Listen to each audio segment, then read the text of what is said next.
Are we good now? Is YouTube active and awake?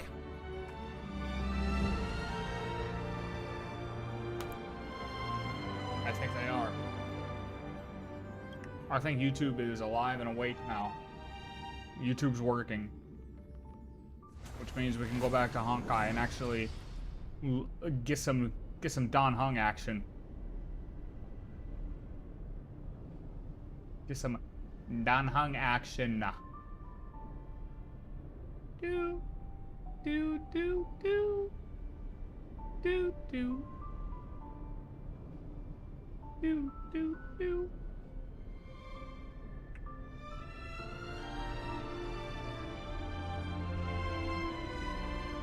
They had to push out an update. Why couldn't they do this stuff at like, I don't know, 4 a.m.? Intro animation?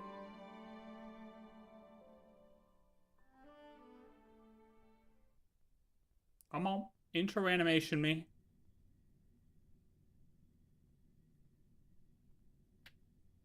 Why is it taking so long?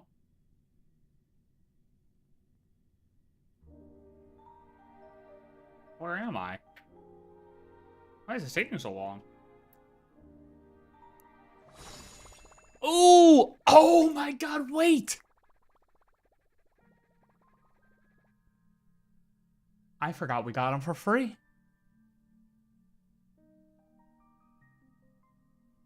I forgot we got him for free.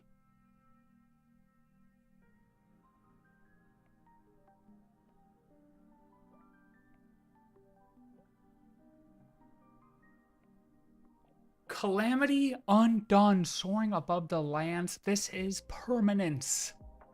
With the power to hold earth and lift sky, protect the path of trail blaze.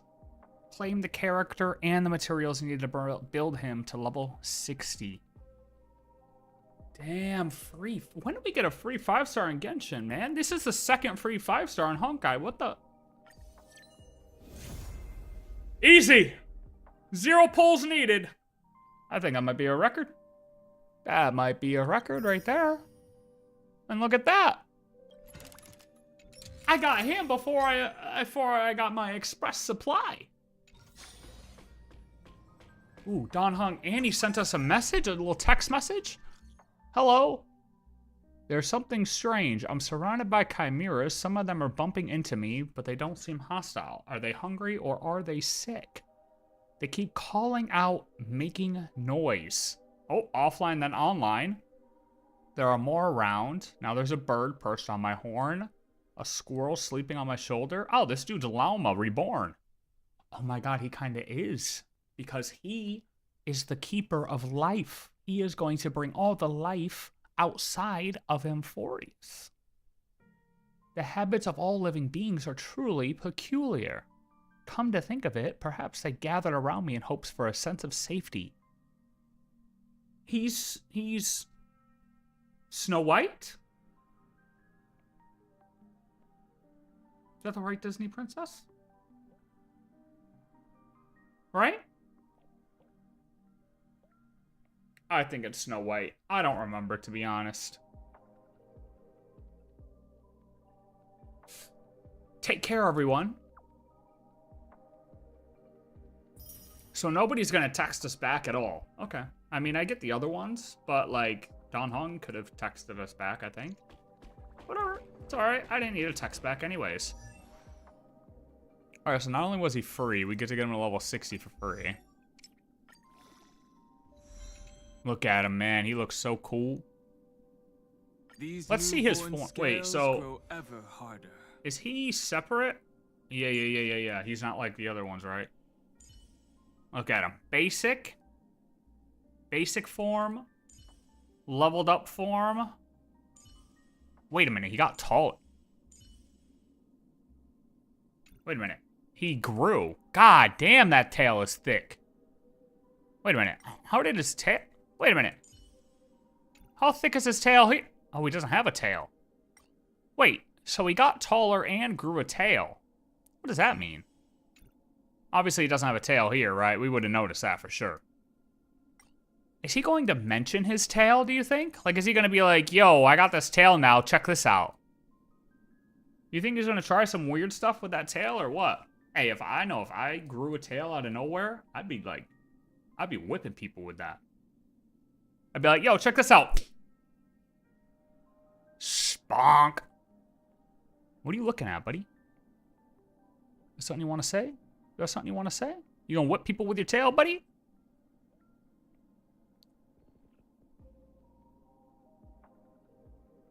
I like that gauntlet.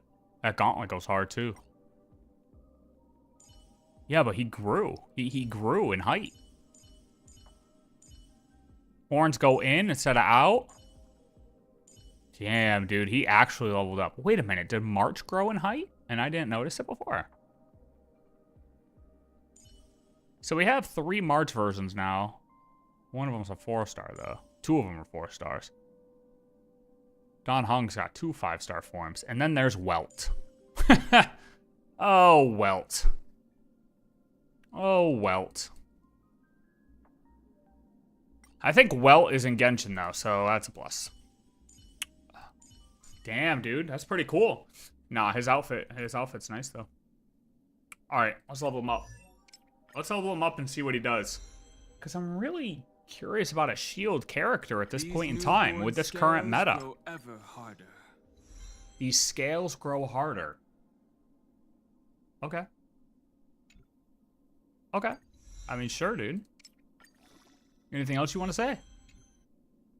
No? Okay. These newborn scales grow ever harder. All right. These newborn scales grow ever harder.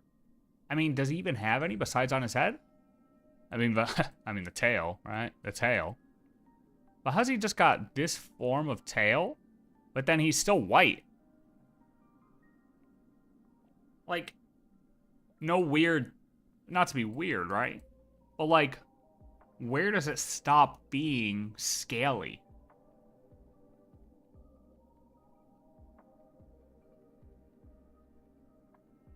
Where does it stop being scaly? Like, you think it's just as soon as it meets his skin? Or, well, as soon as it meets his back? Or, like, do you think it goes to somewhere else? I don't know.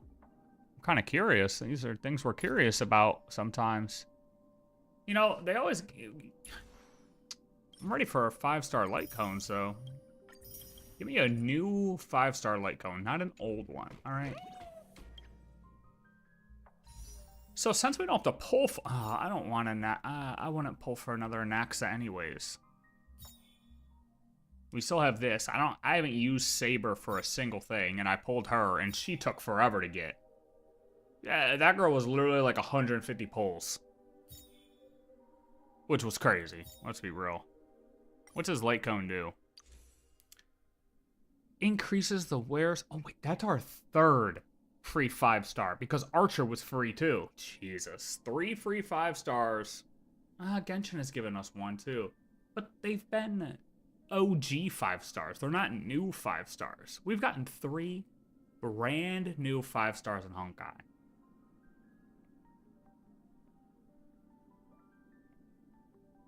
Increases the wearer's attack by 64%, huh? When the wearer uses ultimate, restores HP equal to 10% of the... I don't care because I'm not going to get it. Let's be real. I don't even know why I'm reading that. I do not care. I don't need to know how much worse my Dan Heng is going to be for not having that light cone. I have to just stop reading the 5-star light cone, so I'm not like, oh, I could have 3x damage. I could have 3x damage, but I'm not going to do that. I will never do that, probably. Try not to huh? Okay, why do I feel like this could be good? Like, do you think they'll actually try to make me laugh? Alright, let's try him out. Let's see what he does. I have no idea what he does. I never know what they do. I like to go in blind. We go in blind. Go in blind. Why is my loading time so slow? Provides a special stackable shield to allies. Summons Soul Dragon to assist teammates in combat, which triggers follow-up attacks after enhancement. The teammates with Soul Dragon gained increased attack.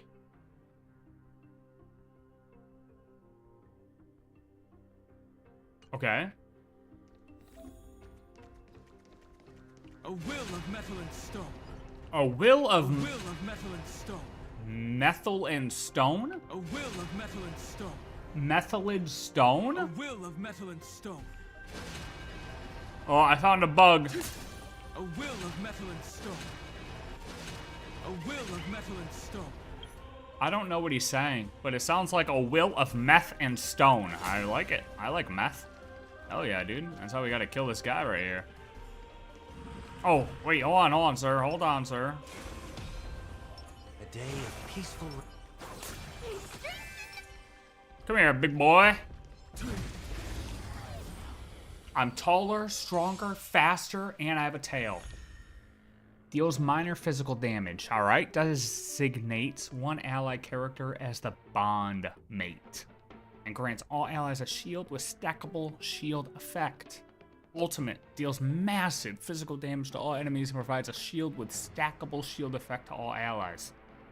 Enhances Soul Dragon when Soul Dragon takes action, launches follow-up attack, dealing minor physical damage and minor damage of the bond mate's type to all. Wait.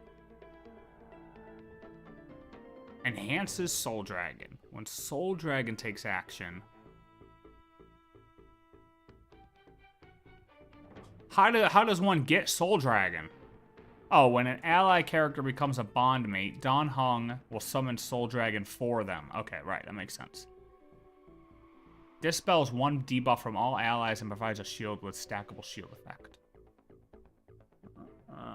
Okay. So, you're my soulmate, Saber. Wait, soulmate? Soul Blade? Soul something? So I'm gonna say soulmate. Saber's my soulmate. Wait, so it keeps stacking the shield? Wait a minute, what? Dragons, obey this order. Soaring above the lands. Ooh, 17 dragon attack. That's a Hydra attack. Massive damage, 13k. Okay, dude. Where's the massive damage? Massive damage where? And this is the trial version? Tell me this guy has the light cone.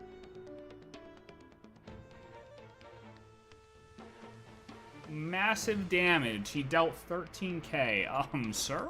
Can I get a refund? Farewell. Oh, I hit the wrong button. Oh. That's some massive damage, baby.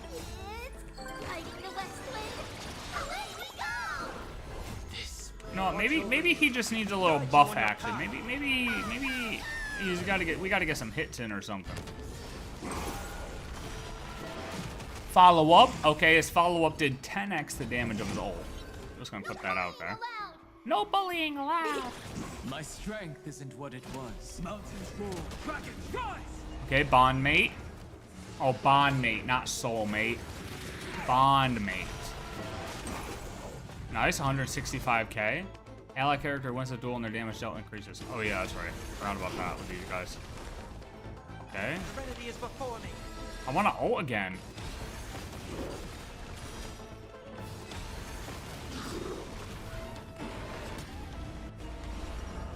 Hold on. You hit Dan Heng. Aww. No, I want to ult again. Hold on, I want to ult again. Shut up, go away. I want to see if I did something. I want to hold off on his ult for a second. And then I want to build up some, I feel like, do I have to build up stacks or something? Like, a will of meth and stone. Bonk. I don't care, I already read this. Earth shatters, heaven trembles. Okay, so we'll do you first. I feel like I've been lied to. Mountains roar, dragons rise.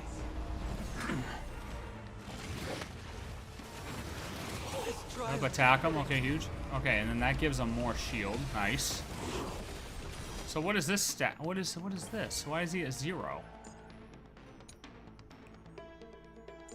Why is he at 0?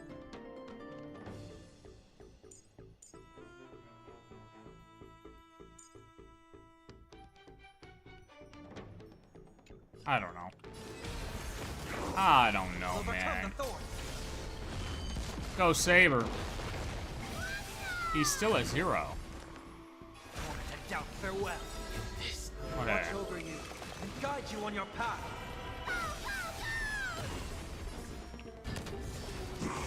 Boom. Yeah, duel. Go ahead, duel me. Underestimating us, Lacoste? We have the edge. All right, now let's Dragons ult. soaring above the lands. This is permanence. Am I doing something wrong? Hold on, I just want to make sure I read this right. Hold on a minute. Oh, well, it's not here. It's not going to say massive here. Provides a shield to all allies that can offset the damage.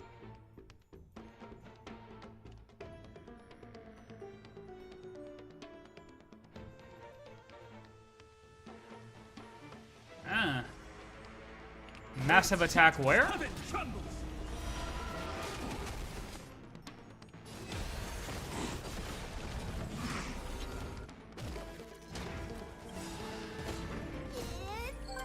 I'm searching for the massive damage if anyone can find it. Let me know if anybody can find the massive damage. I'm looking for it. Seek and you shall restore. My strength isn't what it was. Mountains roar. Dragons rise. I hit Don Hong. I want to ult again. One last. Soaring above the lands. This is permanence. Okay, 36k. But then Tribby deals Alright, look, I don't know what's going on, Don Hung. You were supposed to be some superior being. Okay, but you hit like a wet noodle. Alright, buddy. Saber's mute. I mean, look at Saber. Saber's out here mute, Helen Keller style, dealing $500,000. The real try not to laugh challenge is try not to laugh at Don Hung's ultimate damage. Oh my god, what is that? That's with the trial character, with his light cone, and probably with Eidolons. So what is mine gonna deal? 10? Mine might deal 10 damage. W shielder though, I'm not gonna lie. The shield, the stackable shield shit is nice. So Adventurine is now power crept. Probably. Because Adventurine was great for shield and follow-up. But now, it looks like Don Hung deals more damage and gives a better shield. So, Adventurine, just like that, you're power crept, buddy. Hey, Camden VA, you got power crept. So, we need your opinion on how you feel about this. We need to know how you feel about this, buddy.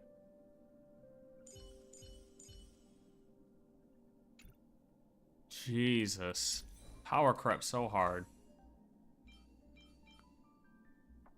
Well, alright. That's fun. Oh, wait, I guess we should get the other stuff to level him up then, yeah? Where's he at? Here we go, here we go, here we go. Is he our first physical preservation, though? I think so, right? Yeah. First physical preservation. Right?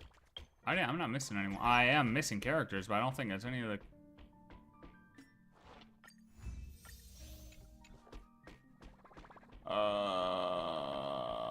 Where is this at? I always forget where this is at in here.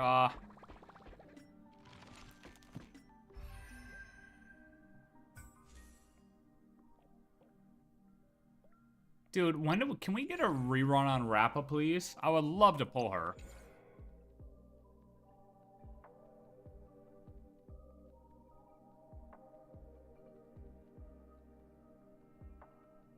Although I don't even know anymore. I don't really like, yeah.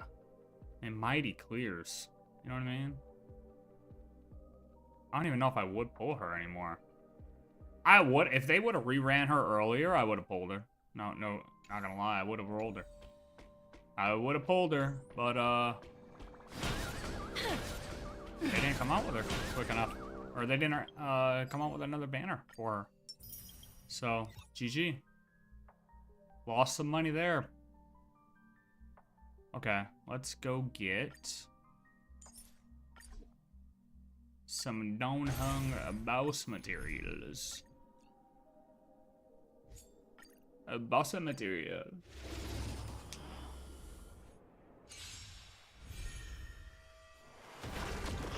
You're lost. Oh, go. Oh. Have some sunshine. Dispel the gloom. Restore the skies. Till we meet again. That hurts a bit. As you wish. Embrace a new life.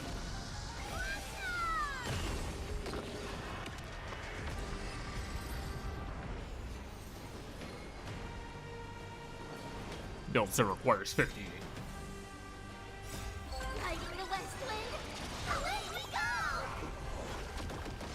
Show me the way. Rise and shine.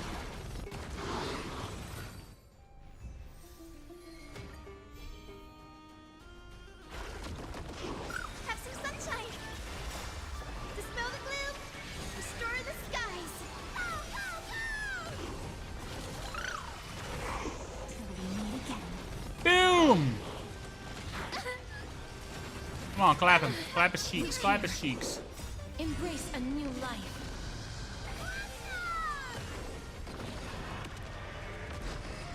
Nice. One more.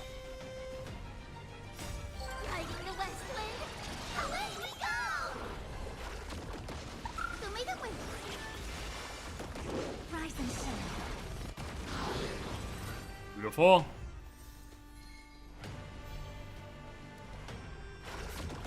Oh, Have man. some sunshine.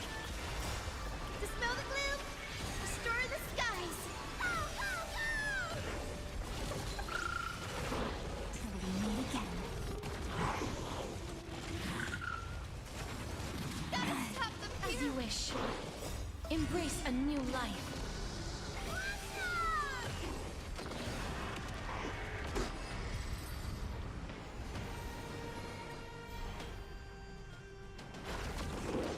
Show me the way. Dispel the gloom.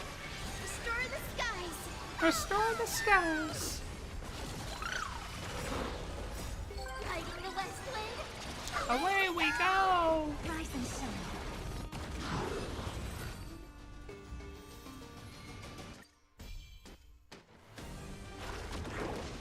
Have some sunshine. I love how we just blast a water gun off rip. Like, that's just our go-to. Like, yep, just water gun it. Root here. Treat our guests nicely. Rise and shine.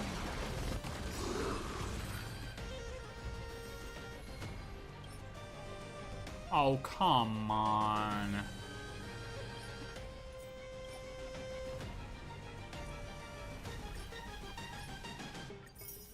Alright, we're gonna wait 4 minutes.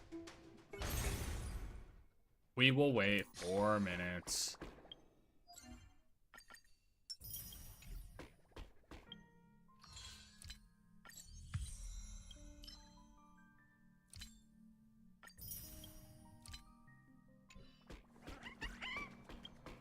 I wonder if this try not to laugh challenge is actually funny.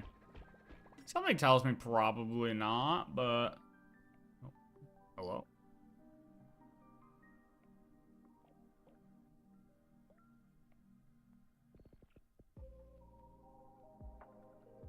I broke the simulation.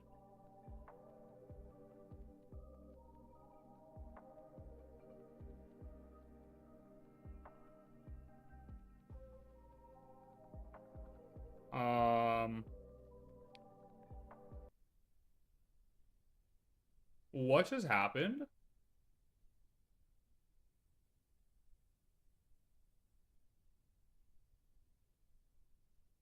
I think Battlefield destroys my computer. And it's a brand new computer.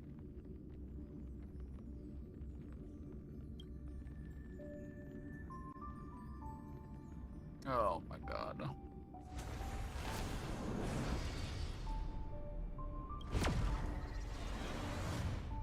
Because what is that?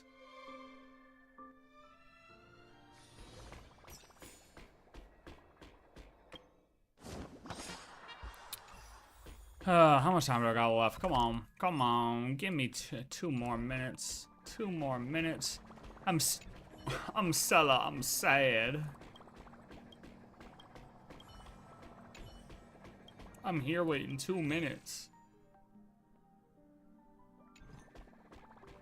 Oh, how much time do I got left on this other event, though? This anomaly arbitration. 19 days. This one's up in 11 days. No problem.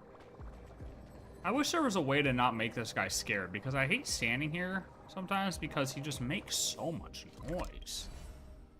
So much noise. So much noise. King stars?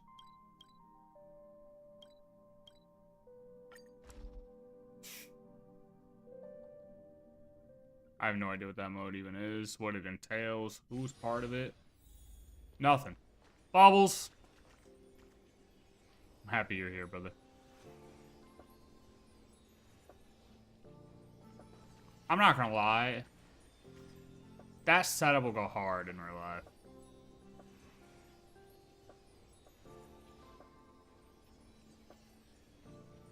Like, you have a big LCD screen that's oddly shaped. But then you just have, like, your main monitor, like, right in front of you. That's a part of just the big LCD screen.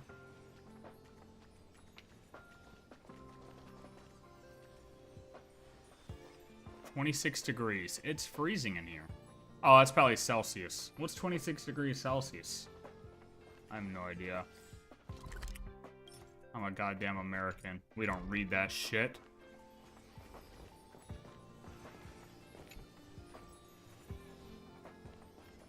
I don't know how to read that language of Celsius. Oh, okay. I can stop stalling.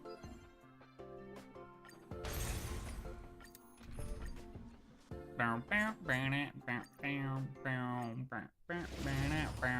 love that song. My favorite. It's my favorite. Have some sunshine. Spacewalk. Dispel the gloom. Restore the skies. Till we meet again. Come on, clap 'em. Light for the west wind. Away we go. Loot here. Boom. All right, we got 3 left to do with that. All right, man. Well, Don Hung, I'm glad you have joined the team now with your horns and scales grow ever harder. I bet they do, buddy. Wait a minute. So think about it. If his tail doesn't actually stop at there, and he says these newborn scales grow ever harder, what's he talking about? This is why we need to know where his scales on the tail stop. I'm just saying. Like, he could be talking about, he could literally just be saying, I'm getting bricked up, but we don't even know, because we don't know where the scales stop. You know what I mean? He could literally be saying, I'm getting bricked up, and we just don't know that. That's kind of crazy, actually, Don Hung. Can you calm down? Like, I get it. You're eager to fight and everything, but golly, brother. Anyways, that's the story of Don Hung. 0 pulls, new record. Actually, not a new record. We already had that, but whatever. Who's talking to me? Look at this guy. This guy again. This is your master speaking. I am glad you are able to take part in this adventure.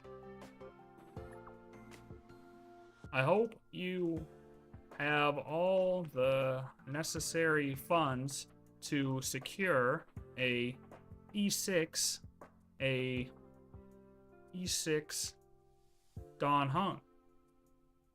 He is waiting for you to pet his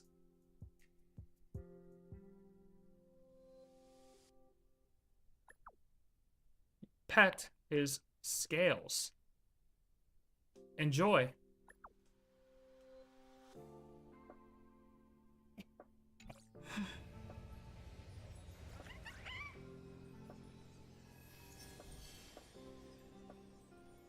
What was that?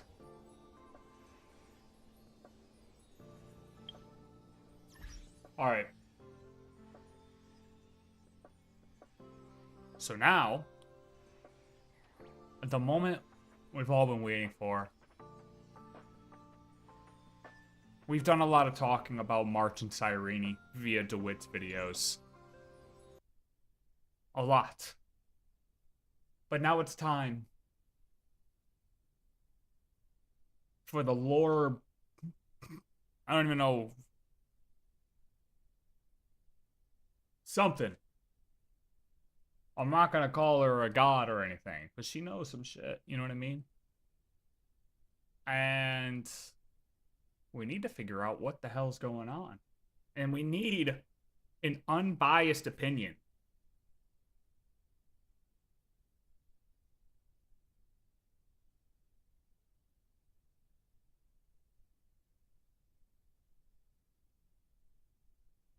$37 minutes.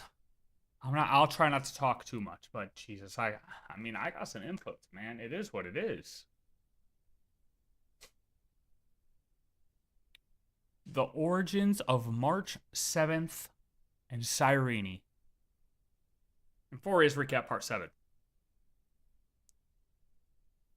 Back, Trailblazers. This is episode 7 of our Honkai Star Rail Emphorius journey, and boy, do we have a lot to cover this time around. In this patch, we finally... Also, this new YouTube UI, I don't know how I feel about it yet. I'm pretty sure it was just introduced like 5 minutes ago because YouTube went down. And, you know, they just go down. They don't tell anybody. They're just like, hey, we're down, by the way. But it's fine.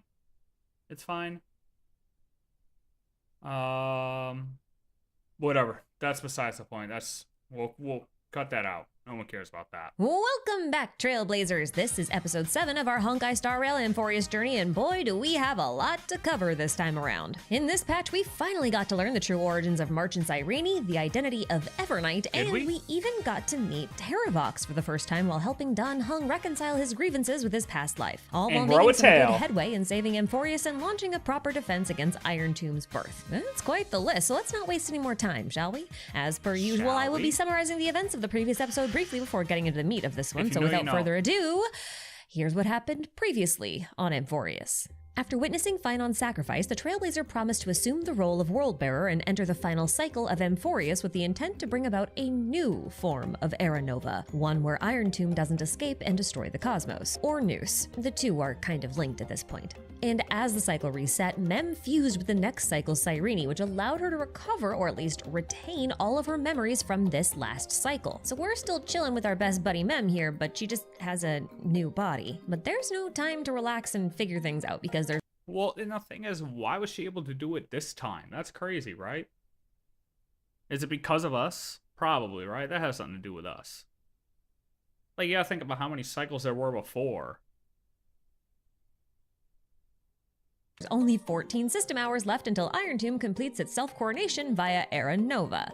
Fortunately, Herta has a plan to prevent this from coming to pass. She suggests that we could take advantage of this new bug in the system that Phinon created with his sacrifice and rewrite the true purpose of Era Nova. If Iron Tomb can't make use of Era Nova, then it can't escape, and if it can't escape, it can't destroy Noose, and if it can't destroy Noose, it can't destroy the cosmos. So overall, seems like a pretty good plan. The only problem is that this plan requires administrative access to the scepter system that runs Emphorius, and that access is tied directly to the authority of law. So if we want to rewrite the purpose of Era Nova, we're gonna need to cooperate with the Chrysos Heir of Law, which is Seredra. But we're not the only ones who need her cooperation. Lygus also needs it, despite being You know, I never watched her last recap, but did she ever mention how the hell we were able to just teleport to this certain year? Does anybody know still how we were able to teleport? We're not the only ones who need her cooperation. Chrysos Heir to Light Calendar 3960.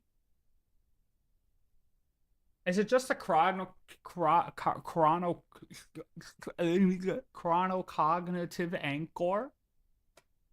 That's probably it, right? Am I just overthinking it? It's just the anchor that lets us do that?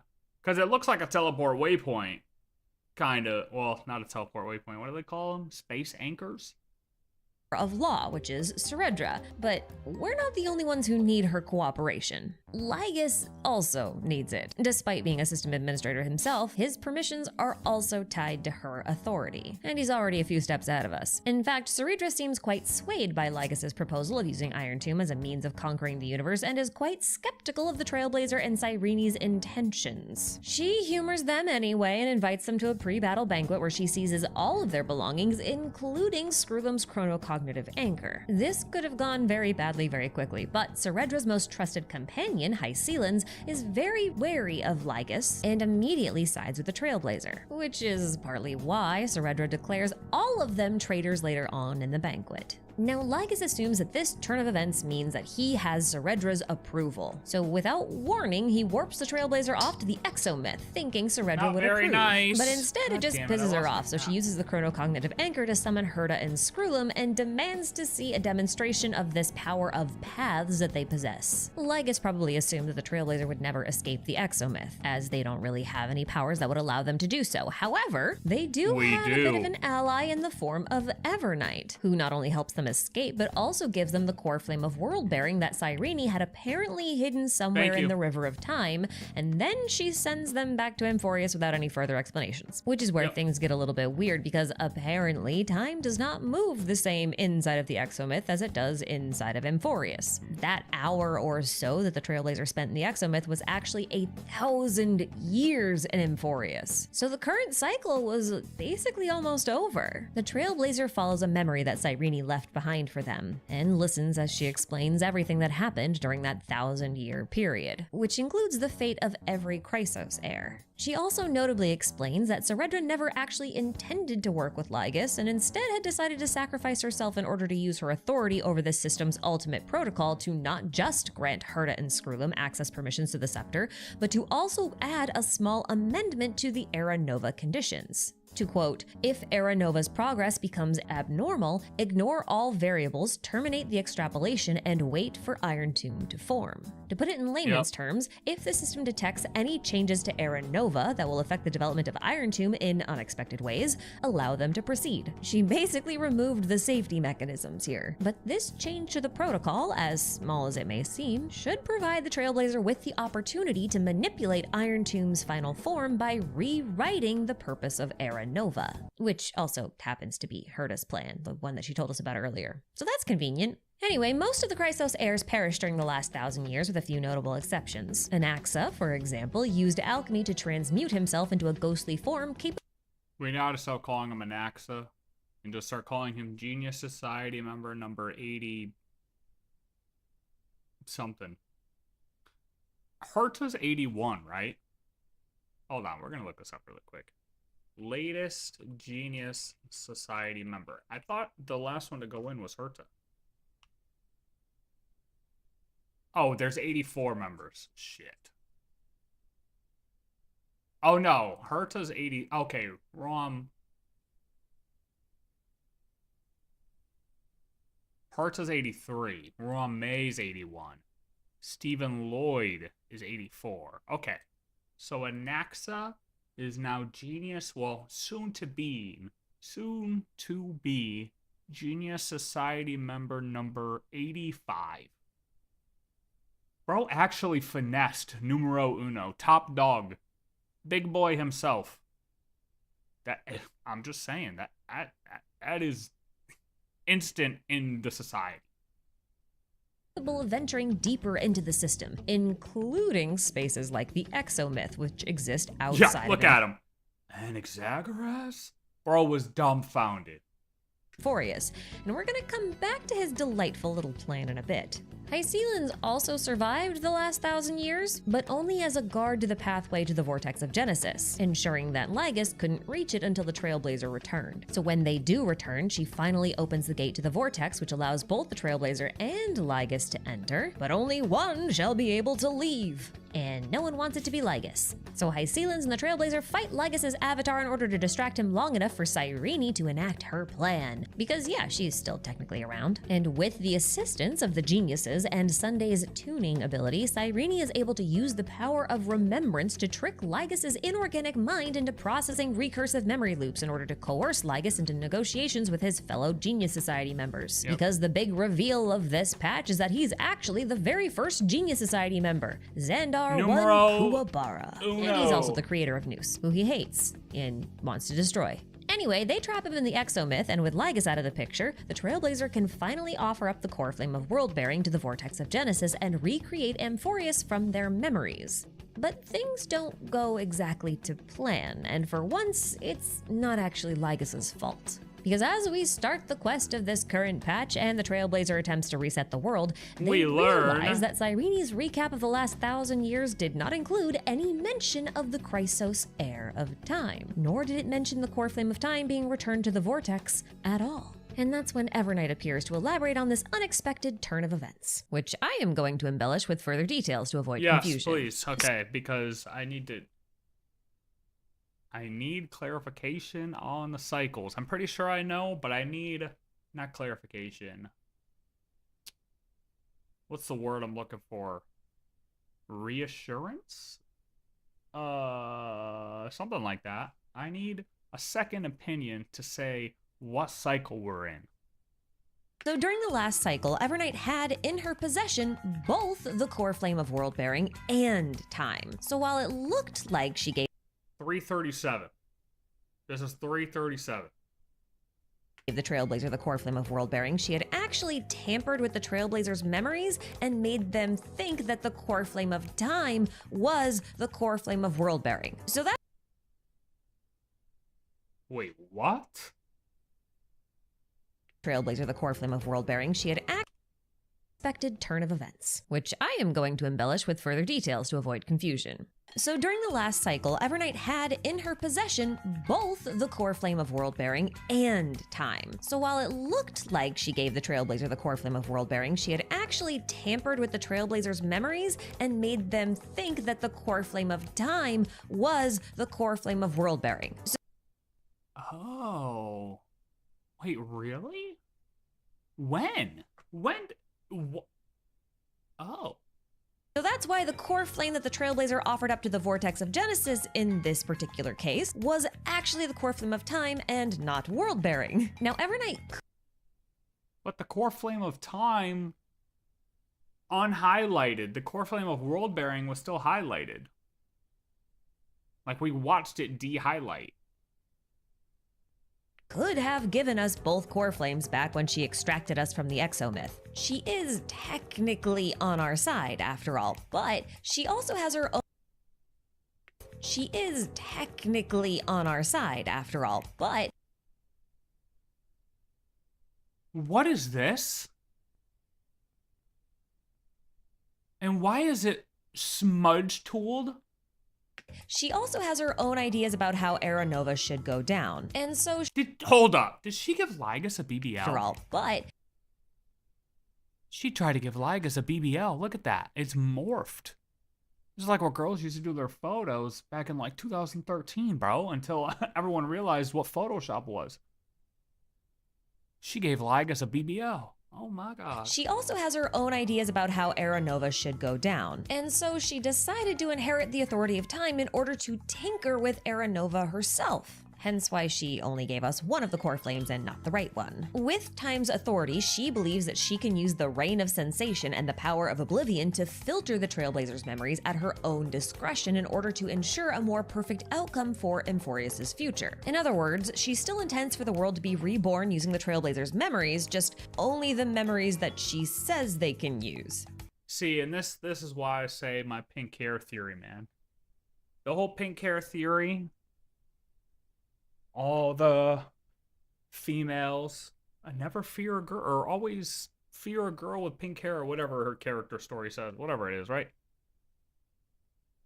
Telling you, they might not actually have pink hair until they're gazed at, or until they're a child of an Asrava. That could be true. And then we just always remember them as having pink hair. They alter our memories, they alter our brains. And also, they altered our brains to believe Cyrene was always supposed to be here. There's so much more to it. We're just being played. We're having memories implanted. Everything is a lie. It's all a lie. Again. Now, as for her motivations, well, we're gonna need a little bit of context for that. Like, we're gonna need to know who or what Evernight is. Okay, here we go. Now, technically speaking, Evernight and March are the same person. But to use their own words, March is more like the person Evernight always wanted the world to believe she was, while Evernight was all of the aspects of herself that March wanted to keep hidden. So they're two sides of the same coin. Now, the reasons for this split are related to March's true identity as one of Fuli's children, which we're going to talk more about later on. But I kind of have to bring it up here because Evernight represents March's full power over the remembrance, which she has because of her identity as one of Fuli's children. She's essentially an emanator of the remembrance. Now, because Evernight and March are the same person. But that's right, but Evernight doesn't want March to know that. Evernight wants to keep that a secret from March, as we saw at the end of the quest, where she said, I'm going to still keep this from you. I'm still going to hide this memory from you. She does not want her to know that. Which, probably, so that way, when it comes down to it, March will not decide to team up with Fuli, whenever that may be. She will stick to the good guys. Because Fuli, I mean, he's not really bad, right? But, I mean, if you're playing these tricks on people, brother, you're not really good either. Evernight only wants to protect March and fulfill her desires, and March's greatest desire is to travel the cosmos forever with her companions. So Evernight will do anything in her power to make sure that wish comes true, even if that means resorting to some rather extreme methods to make it happen. For this reason, and also because March doesn't want to be discovered by the Garden of Recollection, for reasons that we'll also get into later, Evernight only comes out in dire situations, and March found herself in a pretty dire situation on Amphorius.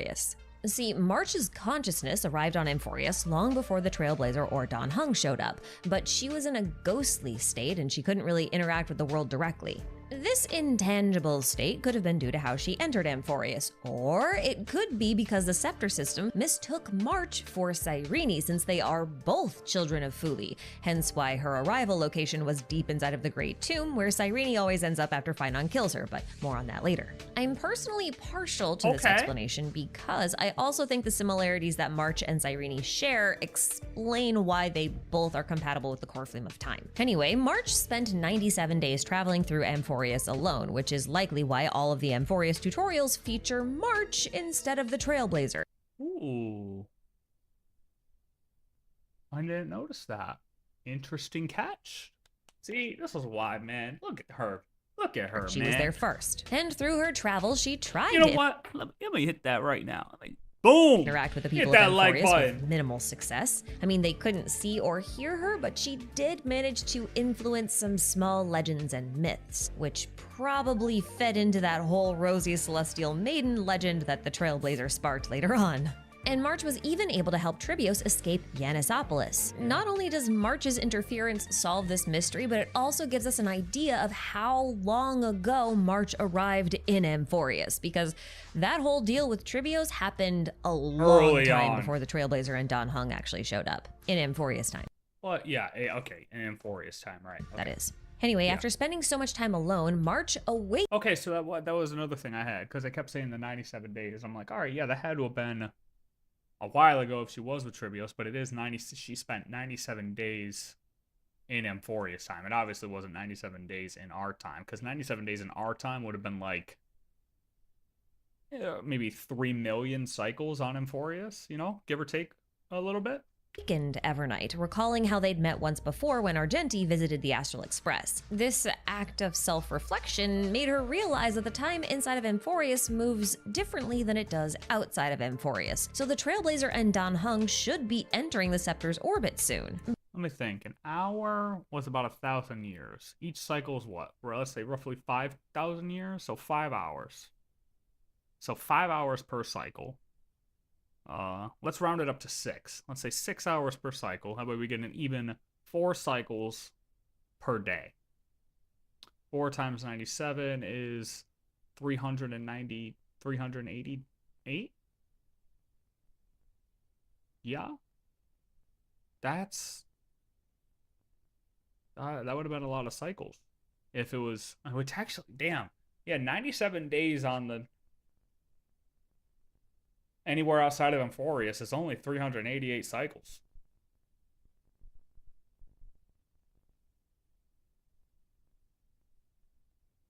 That's less than I thought. That's way less than I thought. But she'd also realized that Amphorius is both a digital and mimetic world that's protected by a very powerful firewall that March had bypassed subconsciously by using... Hold on, I gotta rewind now. I just went off on a tangent. This act of self-reflection made her realize that the time inside of Amphorius moves differently than it does outside of Amphorius, so the Trailblazer and Dan Heng should be entering the Scepter's orbit soon. But she'd also realized that Amphorius is both a digital and mimetic world that's protected by a very powerful firewall that March had bypassed subconsciously by using the power of remembrance. Her companions don't have that power, and Cyrene had already warned her before she entered that no one can pass safely through that firewall, at least not without Emanator level powers. March didn't want anything bad to happen to her friend, so she decided to let Evernight take over so they could use the power of remembrance to allow the minds of Dan Heng and the Trailblazer to enter Amphorius safely while their bodies remained outside of the Scepter's orbit. Now remember, Evernight safely while their bodies remained outside of the Scepter. Right, yeah, but like, where the hell are our bodies, you know? We just got this little train car. We even have the memory of it crashing. And then how does us dying actually fit into this whole thing, too? Like, because remember, it said we died. They literally said we died. How does that fit into this? Orbit. Now remember, Evernight only wants to protect March and fulfill her greatest wish to travel the cosmos with her companions forever. Iron Tomb's ability to destroy the cosmos after self-coronation and being stuck inside Amphorius are factors preventing this wish from coming true, so Evernight now intends to fix both problems her own way. And that's how we got here. So Evernight takes over Time's authority and uses it to drown the Trailblazer within a Memoria Tide in order to keep them tucked away and safe while she takes care of things outside, which leads to some very trippy experiences for the Trailblazer. She also makes it possible for Black Swan and Fourth Mirror to ensure that Dan Heng makes it back to the Astral Express, if only as a projection of his consciousness, since both he and the Trailblazer's bodies are still aboard the detached train car that's orbiting Amphorius. Dan Heng takes this opportunity orbiting Amphorius. Confirmed? So we're just like a satellite? Just orbiting? Bro, I want to know what physical Amphorius looks like, man. Assess the situation outside of Amphorius. During this time, Black Swan explains that some of her Memo Keeper colleagues are not as proper about their memory collecting as she is, and there's this particular group of 42-ish Memo Keepers that aren't really after Amphorius specifically, but they seem to be after a certain memory located inside of Amphorius. Black Swan describes this memory as one of a path disappearing or the memories of a god's death. She goes on to explain how the people of the Garden of Recollection believe that after the universe is destroyed, Fuli will recreate the universe from all of the memories that they have accumulated over time. And since Amphorius is like a miniature version of the universe, this particular faction of Memo Keepers is trying to use it as a testing ground to prove out their hypothesis. That's a lot of information, but we're gonna... Oh, it's only a hypothesis. I took it as more of a fact, although we really don't know facts of the eons, but like I didn't realize it was just oh,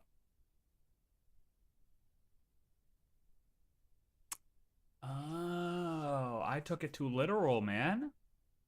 I see. That makes more sense. That makes more sense. So these guys are explaining to everybody that that's how Fuli works, which makes sense. That's how Fuli would work. If he's gathering all these memories, that makes sense. But they wanted to do this to prove it. I thought they just had a weird fixation of wanting to see a god die. I overlooked this part. W. Thank you. Come back to it Okay. later. And with all that No, in that's mind, good. Dan Heng decides that the best course of action for the time being is to return to Amphoreus in order to track down March and the Trailblazer personally. He's kind of useless just sitting here on the Express after all. We're gonna come back to Dan Heng in a bit, but there's a doing lot of more stuff than that well. happens kind of concurrently at this point in time. So let's rewind slightly and talk about what happened to Cyrene. Because if you recall from the very beginning of this quest, Cyrene was last seen in the Exomyth trying to negotiate with Lygus, but she disappeared mid-negotiation. And the reason she disappeared is because she sensed that something was going wrong with the Trailblazer in the Vortex of Genesis. This was the moment when Evernight was sucking the Trailblazer into the Memoria Tide, which is apparently just Amphoreus' memory zone, and Cyrene had arrived a bit too late to prevent it from happening. So she goes back and asks the Geniuses and Sunday for help, and together they're able to both locate the Trailblazer and try to hide them away from Evernight and other parts of the Trailblazer's memories Cyrene. within the memory zone. But in doing so, they accidentally uncover a memory of the Trailblazer's birth, I guess, on the Herta space station. And they also get to recall some forgotten cautionary words from Kafka. I don't really want to address those words right now, so I'm not going to. But while Aww. Come on, that's like the second major point. The two major points are the correlation of Cyrene and March and Evernight and the Remembrance, and then the four paths. The mysterious four paths. that's going on, Cyrene realizes that Evernight's memo sprites have been pursuing them and decides to lure them away from where Sunday and the Trailblazer are, because Sunday is still trying to extract the Trailblazer while Cyrene is hiding them from Evernight. And as she's luring them away, she manages to uncover the memory of March 7th's camera that's been tucked away in a corner of the memory zone. But then she discovers it's not just a camera, it's tiny also memory. what's left of March 7th, an iridescent memo sprite. So while she's doing that, Sunday finally manages to reharmonize the Trailblazer's swirling memories with his tuning ability, which breaks Evernight's Memoria illusions and allows the Trailblazer to wake up from this forced dream that she's put upon them. But despite his best efforts and skills, Evernight tracks them down and overwhelms him with her Memoria Tide, sucking the Trailblazer back into the depths of the memory zone in the process. You're pretty good, Sunday, but you're not good enough to go up against an Emanator, apparently. But Sunday's efforts weren't completely useless. I mean, bro is washed, honestly. Defeated twice, like back to back, like both times he's entered battle recently, he's lost. Oof. He's not looking good. He's on a death streak. You know what I mean? He needs to hit the weight room or something. He needs to figure it out, because we can't have this guy boarding the Express and riding along with us if he's going to keep losing like this. He's going to cost us. Okay? He needs to figure something out. He's down bad. They not only allowed Sunday to confirm the status of March and the Trailblazer with his own eyes, but they also served as a smokescreen for Black Swan to enter Amphoreus' memory zone undetected, at least for a little while. We'll come back to those memories that she encounters when she first enters later on, but it doesn't really take long for Evernight to catch up with her. But while Evernight is preoccupied with telling Black Swan her plans while also holding her hostage, the Geniuses help Dan Heng's consciousness re-enter Amphoreus. Now, unlike Sunday, Dan Heng is very ill-equipped to extract the Trailblazer from the memory zone, so Screwlim has enlisted additional help from Lygus. As the system administrator, Lygus knew that was is gonna happen. actually the best equipped to counter Evernight's shenanigans. And lucky for us, there's no need to fear his betrayal this time. You remember how Anaxa used alchemy to transmute his soul into one that could transcend the boundaries of Amphoreus? Well, he decided to use that newfound state of his to make himself at home inside of Lygus' circuits, just like Circe's had done to him previously. So Anaxa is going to be keeping Lygus in check, although I'm pretty sure Lygus would have had no problem lending a hand here even without Anaxa being lodged in his... I agree with that. At this point, I said it. I was like, at this point, he's back into a corner. He really has no option but to team up with us. I mean, he lost. He lost. He's defeated. Like, his best option is to just work with us at this point. brain. Because to Lygus, both Evernight and the Astral Express are hindering his projects, and if they want to fight each other, that's in his best interest. So Lygus leads Dan Heng to Kaslana, claiming that the only power capable of ripping through the Memoria Tide is the raw power of destruction. And Kaslana is just kinda chilling near Kefali for reasons I honestly don't quite understand, but regardless, he's nihilistic and unwilling to help until the spirit of Phynon shows up to imbue him with some much needed optimism. And once the two fuse together, they blow a massive hole in the side of the Great Tree of Knowledge in the Grove of they Epiphany, sure did, revealing alright. the entrance to the center of the earth where Evernight is allegedly holding the Trailblazer hostage within her Memoria Tide. Now, although Lygus has upheld his end of the bargain, he has omitted some details about the core of his experiment, like the existence of the Demiurge Matrix, which we're gonna come back to later, like a dozen other things I've mentioned at this point. I was gonna say, Anyway, you're Dan Heng runs stacking off on them his up own and now. runs into Geocles, the Mountain Breaker, who is pretending Fraud. to be Terravox, the Chrysos heir of Earth. And he wants Dan Heng's power over the path of permanence so that he can This guy never broke a mountain. preserve all living things of the earth that weren't born of Kefali, so like anything non-human. This plan was apparently suggested to him by Evernight, who basically wanted to use him and Terravox as a sort of Badass. I love the X. I wish we got to see more of him, man. Like, he's got such a cool design. I hope he gets to spawn again. Honestly, I want Terravox on the Astral Express permanently. Some way, somehow, I don't care if he's miniature form, something, make him the size of Bubbles. I don't care, but put him on there. guardian to mask Make him the size of a chocobo. born of Kefali, so like anything non-human. This plan was apparently suggested to him by Evernight, who basically wanted to use him and Terravox as a sort of guardian to mask her location within the memory zone beneath the earth. But being so close to the memory zone causes some of Dan Heng's own repressed memories to manifest in front of him, specifically memories of his previous life as Dan Feng, who decides to accompany Dan Heng as a sort of ghostly escort and counsel through the memory zone. Along the way, the two encounter the residual memories of Tribby and High Sealans, as well as a lot of manifestations of both Dan Feng and Dan Heng's memories aboard the Luo Fu. They even encountered Dan Feng's memories of Ying Xing before he became Blade, and Jing Liu before she became Mara Look at those struck. eyes. What did she say? Feng's memories of Ying Xing before he became Blade, and Jing Liu before The light in her eyes. I'm being normal again. Yeah, man. When they buffed her, they should have... I don't know. Like, give a reason to buff her?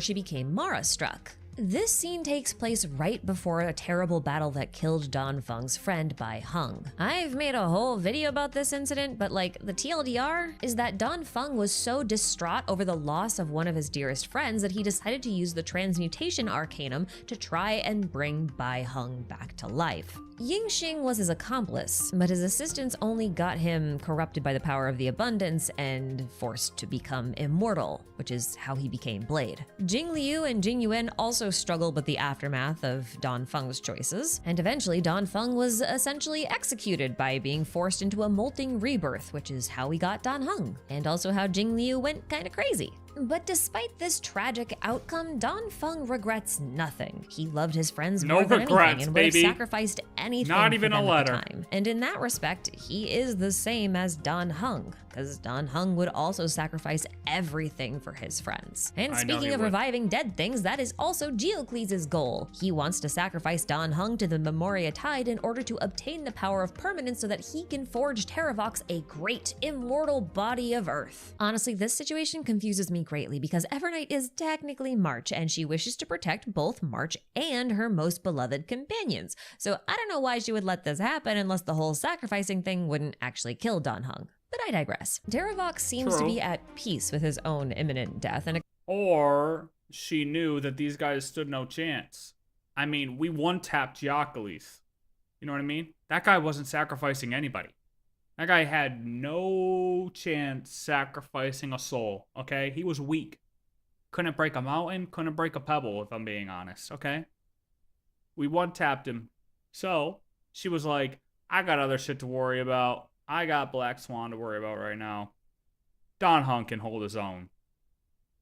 And he did. Explains that he once sacrificed himself to mend the land because he loved it so much, but Geocles never accepted the fact that Terravox did this out of his own free will, which is why he's acting this way. Don Hung recognizes Terravox's will to sacrifice everything for the sake of the things he loves and decides then Everything. I knew it. and there to take Terravox's core flame of earth and allow the dragon to live alongside of him and walk the path of permanence together. This act allows Don Hung to finally make peace with his past self's choices, as he decides to view his history not as something that haunts him, but as a lesson that guides him towards a better future that's made from better choices. And with that, Don Hung finally enters the maze of time that is the memory zone. He spends an untold amount of time searching for the Trailblazer in there and eventually finds them and pulls them back to Earth. Once the Trailblazer and Don Hung are fully reunited, they bid farewell to the spirits of Castorus and Hycelins who had been helping them up until this point, and they venture into the tomb where Evernight is supposed to. Wait, but she didn't have a breakdown as to what Don Hung is able to do with this power. I was expecting a little bit more than that, to be honest, because I'm still confused as to what he can actually do with this power. Part of me feels like, and I could be completely wrong in saying this, but it sounds like he will have the power to bring the beings outside of Emphorius now and make them be placed on another planet or on whatever physical Emphorius ends up being outside of the simulation. Is that true or not? I don't know.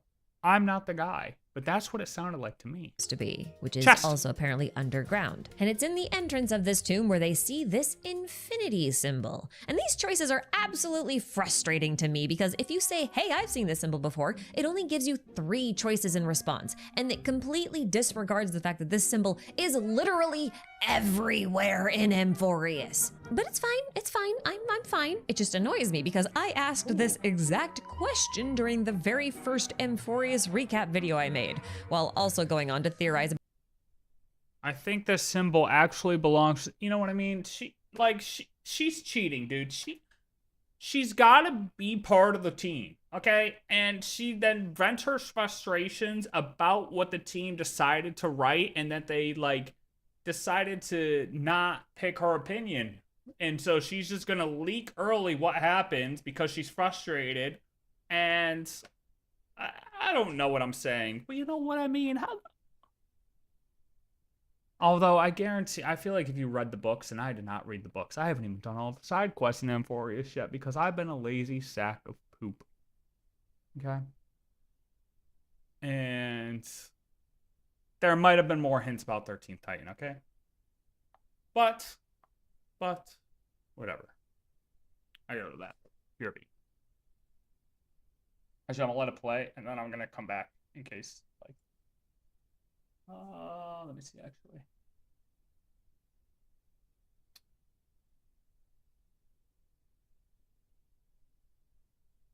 I run the bathroom on. About a 13th Titan, which is now relevant because this second mural is that of the 13th Titan, who goes by the name Demiurge. But okay, hold on. Before we proceed with the story, we absolutely have to talk about this whole Demiurge and 13th Titan thing, because it is essentially the everything explanation. So here's the deal. Iron Tomb was originally a complete entity with 4 arms and a head, but you may have noticed that it no longer has a head. That's because during early development, Lygus lopped off its head, which rendered Iron Tomb nothing more than a mindless puppet that Lygus could control because it lacks sentience. But in order for his experiment to proceed as planned, the Scepter needed to believe that the head of Iron Tomb, aka the Demiurge, still existed in some capacity, even if the head was dead. So the Scepter created this great tomb as a placeholder for the missing 13th Titan in order to solve a logical fallacy. Now, the real reason why Lygus needed Iron Tomb to be headless and needed the Scepter to believe that the head existed was because Lygus needed to ensure that Iron Tomb was programmed with an instinct to seek out their missing head. Now remember, Iron Tomb is just a body, and its true purpose is to destroy Nous, which is a disembodied head. So this head-seeking instinct of Iron Tomb would cause cause it to believe that Noose is its head. So Iron Tomb would hunt Noose down and attach itself to them. And once they were a single unified form, Noose would be corrupted by the anti-life equation that is Iron Tomb,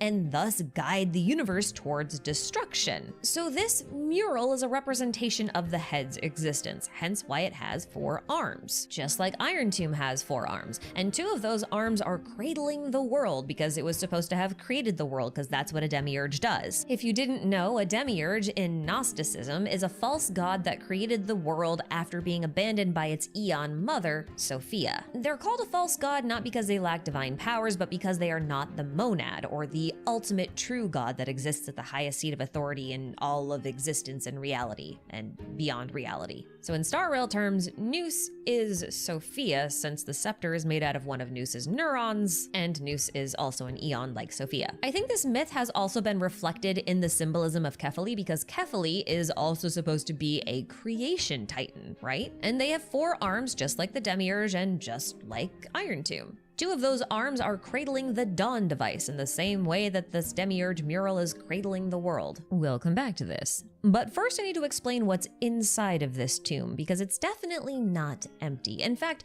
it's the most important location in the entirety of Amphorius, because this tomb represents the core layer of the scepter. And within this core layer is a central processing unit called the Demiurge Matrix. This matrix has one job, and that is to record all of the data from every extrapolation experiment, which means it also exists outside of the simulation. So when the eternal recurrence cycles first began and Cyrene was killed by Phynon and thrown outside of Amphorius' time, she found herself inside of the Demiurge Matrix, and she found a way to make use of it. So at the beginning of every eternal recurrence cycle, Phynon would use Cyrene's ceremonial blade of time that she had infused with her own soul to kill her. And in doing so, he would imbue her with all of the time that he had accumulated within that cycle. The deceased Cyrene, now reverted to a memory, would then take that time, record it as memories in the As I've Written book, and then offer those memories up to the Demiurge Matrix so that they would be preserved. Because otherwise, like, the data in a recursive loop should overwrite itself. And this is only made possible because the first Cyrene modified parts of the Demiurge Matrix using the power of remembrance, and she has that ability because she is the emanator level entity of remembrance that Black Swan detected on Amphorius back at the start of the story. She is a child of Fuli, and this makes her and March incredibly special. See, the Garden of Recollection has been harboring an enormous secret this entire time. The Eon of Remembrance, Fuli, shattered once upon a time, and their fragments were littered throughout the universe in the process. Each fragment carried a child of remembrance, or a child of Anasrava, and one of those fragments became Cyrene, and another became March. So when those memo snatchers that Black Swan encountered claimed they wanted to obtain the moment of an Eon's death and also a seed of remembrance, they were specifically talking about Cyrene, because she would have been born as the result of their Eon's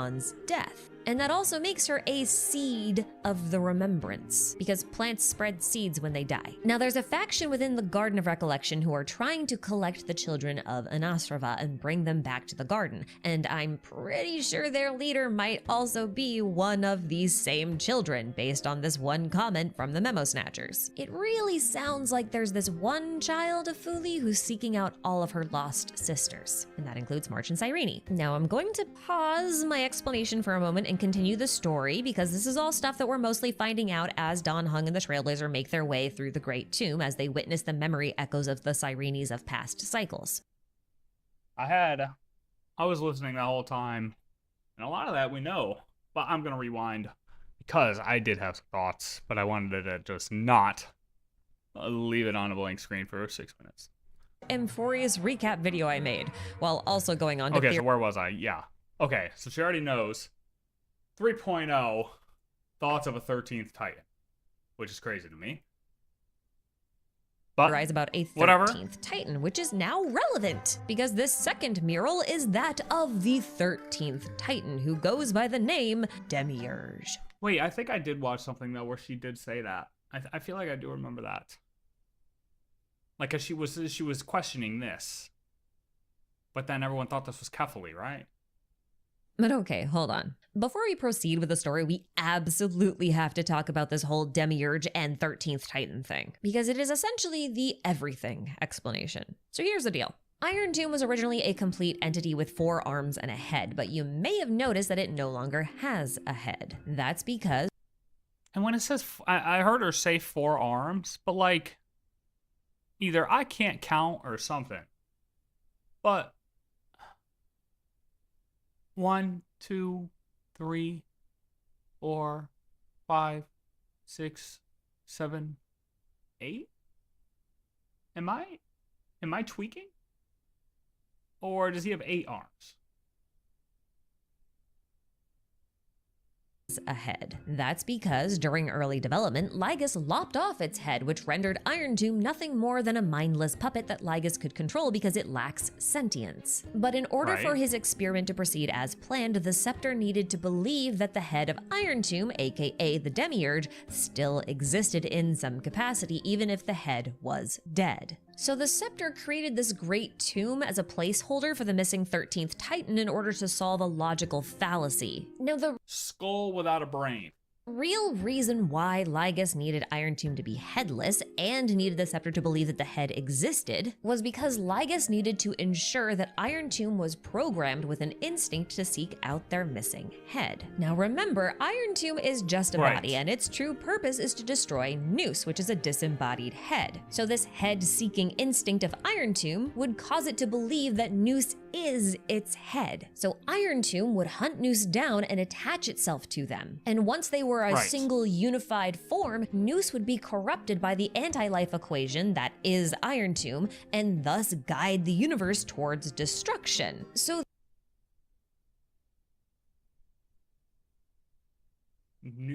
it would corrupt Nous with the anti-life equation.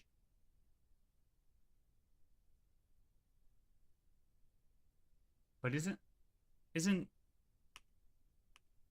they were a single unified form, Nous would be corrupted by the anti-life equation that is Iron Tomb, and thus guide the universe towards destruction. So this mural is a representation of the head's existence, hence why it has 4 arms, just like Iron Tomb has 4 arms. And 2 of those arms are cradling the world because it was supposed to have created the world, because that's what a demiurge does. If you didn't know, a demiurge in Gnosticism is a false god that created the world after being abandoned by its Eon mother, Sophia. They're called a false god not because they lack divine powers, but because they are Oh yeah, he has 4 arms there. Why did it look like in that mural he had 8 arms? not the monad or the... Yeah, that's 4 arms for sure. And crosses. Bro is holy. ultimate true God that exists at the highest seat of authority in all of existence and reality and beyond reality. So Wait, what the? in Star Rail terms, Nous is Sophia, since the scepter is made out of one of Nous's neurons, and Nous is also an Eon like Sophia. I think this myth has also been reflected in the symbolism of Kefali because What just? I got focused on the 4 arms. What? in Gnosticism is a false god that created the world after being abandoned by its Eon mother, Sophia. They're called a false god not because they lack divine powers, but because they are not the monad, or the ultimate true god that exists at the highest seat of authority in all of existence and reality, and beyond reality. So in Star Rail terms, Nous is Sophia, since the scepter is made out of one of Nous's neurons, and Nous is also an Eon like Sophia. I think this myth has also been reflected in the symbolism of Kefali, because Kefali is also supposed to be a creation titan, right? And they have 4 arms just like the Demiurge and just like Iron Tomb. 2 of those arms are cradling the Dawn device in the same way that this Demiurge mural is cradling the world. We'll come back to this. But first I need to explain what's inside of this tomb, because it's definitely not empty. In fact, Dude, it's she's the so good at doing the theories, man. Like, I'm sure majority of people just saw that and was like, oh, that's a mural of Kefali, you know? But, like, not her. And like I said, there was probably way more in the books that hinted towards it. And the lore kings and queens out there are probably like, hey, listen, idiot.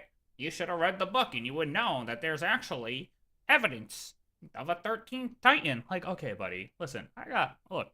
Shit going on, all right? That's why I watch the videos, okay? You know, I watched the video to get a recap, buddy. Anyways. Sure, there was probably some stuff there, but most people will look at it and be like, hey, that's a mural of Kefali. That's pretty cool. But nope. Most important location in the entirety of Amphorius, because this tomb represents the core layer of the Facebook scepter. headquarters. And within this core layer is a central processing unit called the Demiurge Matrix. This matrix has one job, and that is to record all of the data from every extrapolation experiment, which means it also exists outside of the simulation. So when the eternal recurrence cycles first began and Cyrene was killed by Phynon and thrown outside of Amphorius's time, she found herself inside of the Demiurge Matrix, and she found a way to make use of it. So at the beginning of every eternal recurrence cycle, Phynon would use Cyrene's ceremonial blade of time that she had infused with her own soul to kill her. And in doing so, he would imbue her with all of the time that he had accumulated within that cycle. The deceased Cyrene, now reverted to a memory, would then take that time, record it as memories in the As I've Written book, and then offer those memories up to the Demiurge Matrix so that they would be preserved. Right, and she would always, it always seems like when she was talking, the progress bar would go up. It'd be like 97%. And then she'd stop talking and be like, halted, halted, halted, paused, whatever it said, right? So progress would only go up if she was talking. Right? That's what it seemed like, at least. So it's almost like each time she could only say a certain, she had a word cap, you know, you could only put so many words on Twitter. She could only put so many words in the Matrix every time. Because otherwise, which is more evidence that makes it seem like she was sent here only to do this. She tricked Phynon into setting this up. She knew she could be here before she even entered this spot. She knew that this was the plan, and she needed as many cycles as possible to get as much information out there to Fuli. This is all a backdoor plan by Cyrene and Fuli. like the data in a recursive loop should overwrite itself. And this is only made possible because the first Cyrene modified parts of the Demiurge Matrix using the power of remembrance. And she has that ability because she is the emanator level entity of remembrance that Black Swan detected on Amphorius back at the start of the story. Because they had a plan. This is all plotted out. I'm telling you, this is all plotted out. She is a child of Fuli, and this makes her and March incredibly special. See, the Garden of Recollection has been harboring an enormous secret this entire time. The Eon of Remembrance, Fuli, shattered once upon a time, and their fragments were littered throughout the universe in the process. Each fragment carried a child of remembrance, or a child of Anasrava, and one of those fragments became Cyrene, and another became March. So when those memo snatchers that Black Swan encountered claimed they wanted to obtain the moment of an Eon's death and also a seed of remembrance, they were specifically talking about Cyrene, because she would have been born as the result of their Eon's death. And that also makes her a seed of the remembrance, because plants spread seeds when they die. Now there's a faction within the Garden of Recollection who are trying to— But wait. So she's saying that she does believe Fuli is dead then? Plants spread seeds when they die, aka Fuli is the plant and it spread the seeds as it died, right? Their Eon's death. And that death and also a seed of remembrance, they were specifically talking about Cyrene, because she would have been born as the result of their Eon's death. And that also makes her a seed of the remembrance, or a child of Anasrava. Those memo snatchers that Black Swan became Cyrene, and another became March. So when those memo snatchers that Black Swan encountered claimed they wanted to obtain the moment of an Eon's death and also a seed of remembrance, they were specifically talking about Cyrene, because she would have been born as the result of their Eon's death. And that also makes her a seed of the remembrance. If a new life is to be born, its seed has to be dead.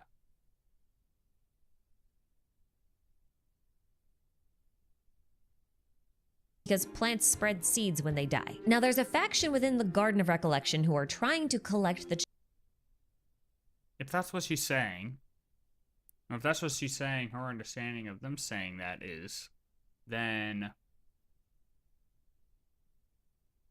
I don't know. I know the imagery showed Fully going kaboom, but I still say, what's to say he is dead? I still say that could have just been the imagery, but maybe he just got shot in the shoulder and it was a flesh wound, but a couple pieces shattered off, and those still became March and Cyrene and your other children.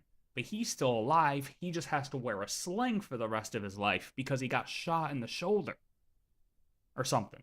You know, maybe he can fix the memory and make himself believe that he never got shot so it feels fine. Who knows what he's able to do with memories, you know? But children of Anasrava and bring them back to the garden. And I'm pretty sure their leader might also be one of these same children, based on this one comment from the Memo Snatchers. It really sounds like there's this one child of Fuli who's seeking out all of her lost sisters, and that includes March and Cyrene. Now, I'm going to pause my explanation for a moment and continue the story, because this is all stuff that we're mostly finding out as Dan Heng and the Trailblazer make their way through the Great Tomb as they witness the memory echoes of the Cyrenes of past cycles. And we need to get to the climax in order to get the rest of the information. So, after witnessing all of Cyrene's struggles, Dan Heng and the Trailblazer find Evernight waiting for them at the core of the Matrix. And it is here that Evernight declares Fuli lied to Cyrene, giving her hope that Amphorius could be saved somehow. Evernight is actually quite convinced that Fuli never intended to save Amphorius no matter how many times Cyrene offered herself up to it, because that's what she was doing every time she, fed all the memories into the Demiurge Matrix. She was offering herself in the form of memories to the Matrix. In fact, Evernight believes that the Memo Snatchers looked at sorry, hold on. She said, she sometimes goes fast, and I want to make sure I hear things somehow. correctly. Evernight is actually quite convinced that Fuli never intended. Dan Heng and the Trailblazer find Evernight waiting for them at the core of the Matrix. And it is here that Evernight declares Fuli lied to Cyrene, giving her hope that Amphorius could be saved somehow. Evernight is actually quite convinced that Fuli never intended to save Amphorius no matter how many times Cyrene offered herself up to it, because that's what she was doing every time she, fed all the memories into the Demiurge Matrix. See, I forgot about that part too. And it's like, I feel like Evernight could actually be onto something there, but not in the way she intended it to be, or not in the way maybe it was received by us, more so in the way of Cyrene did, land here at a certain time on Fuli's request, and not actually gazed upon when Phynon and Cyrene came to that conclusion. I feel like my true theory is that when they decided to do that, when Cyrene and Phynon decided to do that, it was Cyrene's plan all along because of her plan with Fuli. And then Evernight saying this could be yes, still true. She's doing all of this to please Fuli, but not just because she gained this power and she hasn't met the guy. Maybe, it still could be true to where they had the plan all along, but she's still getting played by him. You know what I mean? I don't know. And everything Evernight says, though, is kind of weird. Because how would she know certain things if she's just been trapped inside March the whole time? In that way, she would only have the memories that March has. It's not as though she would have outside information.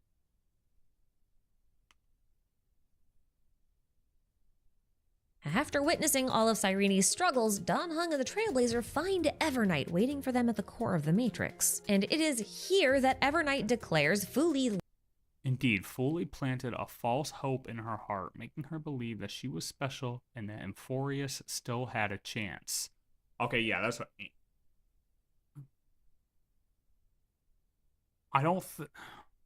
No, I still don't think so. Because she's just speculating. This is all her speculating. There's no way she could know this.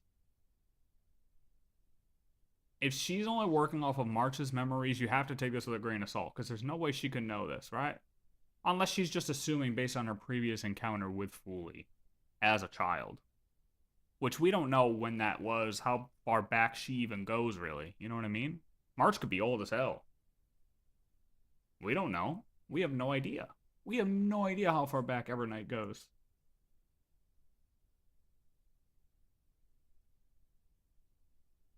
Fooly planted a false hope in her heart, making her believe that she was special and that Emphorius still had a chance. See, but could that have been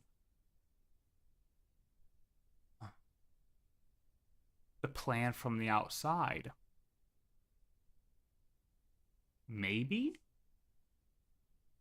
Lied to Cyrene, giving her hope that Emphorius could be saved somehow. Evernight is actually quite convinced that Fooly Did you really think they would save this crumbling world in the way that Cyrene was praying, for? I mean, yeah, we didn't really hear Cyrene being... She was just kind of reading the stories, though. Like, you would think once she's alone, us seeing those memories, if she did have an ulterior motive, she wouldn't have acted the same way being alone as she would have in front of everybody else. Unless it was premeditated that she knew eventually somebody might see her memories, so let me act this way still. Not saying she had like a bad ulterior motive, but just like she still seemed like she was there to save the world.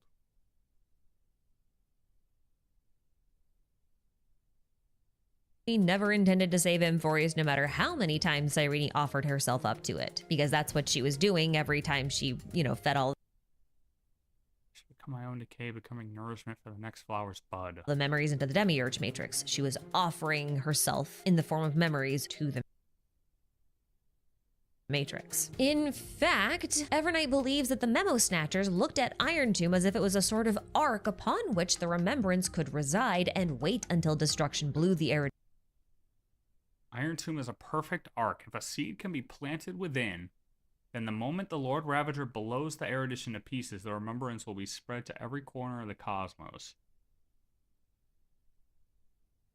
To pieces, at which point Fooly's path of remembrance would devour the path of erudition the same way harmony devoured order once upon a time. Yeah.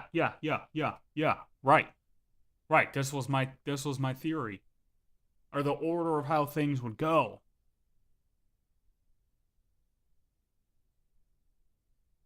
Iron Tomb merges with Noose. I still think Noose might win in that battle, but then Fooly comes in and third parties. Bonk. To pieces, at which point Fooly's path of remembrance would devour the path of erudition the same way harmony devoured order once upon a time. Yeah. Exactly. And that's that I can get behind.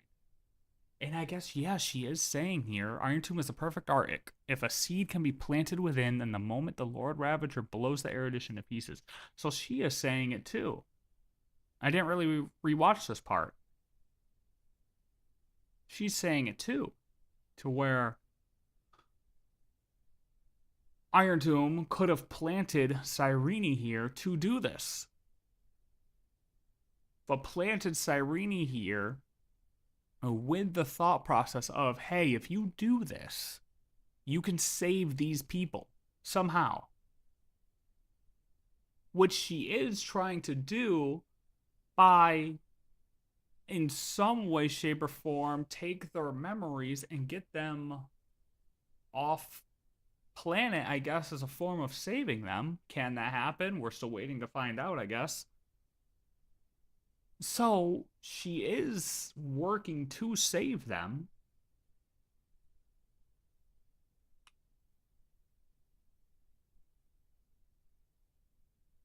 And Evernight just thinks it's a lost cause. But it could still be the plan from the outside. Fooly and Cyrene talked prior to going to Amphorius. Cyreni's thought is, I'm going to go there and save these people by kicking in Eternal Recurrence, delaying Iron Tomb, and doing whatever I can to assemble these memories so that way they can form on the outside. They can basically become sentient through many, many, many, many memories, because all we are as humans is a collection of our memories. That's really all we are. Yeah, we have these physical bodies, right? But like, who we are is a collection of our memories. That's our core being as people, right? Fuck the body. Body doesn't matter, right? So she can make these people real by the number of memories that are being cataloged via as I've written. So she's saving everybody, but yet Fooley's true plan is to come in and third party. But that's not what he told Cyrene. I see. That makes sense. I kind of had it, but I didn't fully have it. I had the third party part down, but I didn't have the full Cyrene Fooley part down. Ah, because I didn't rewatch this part enough.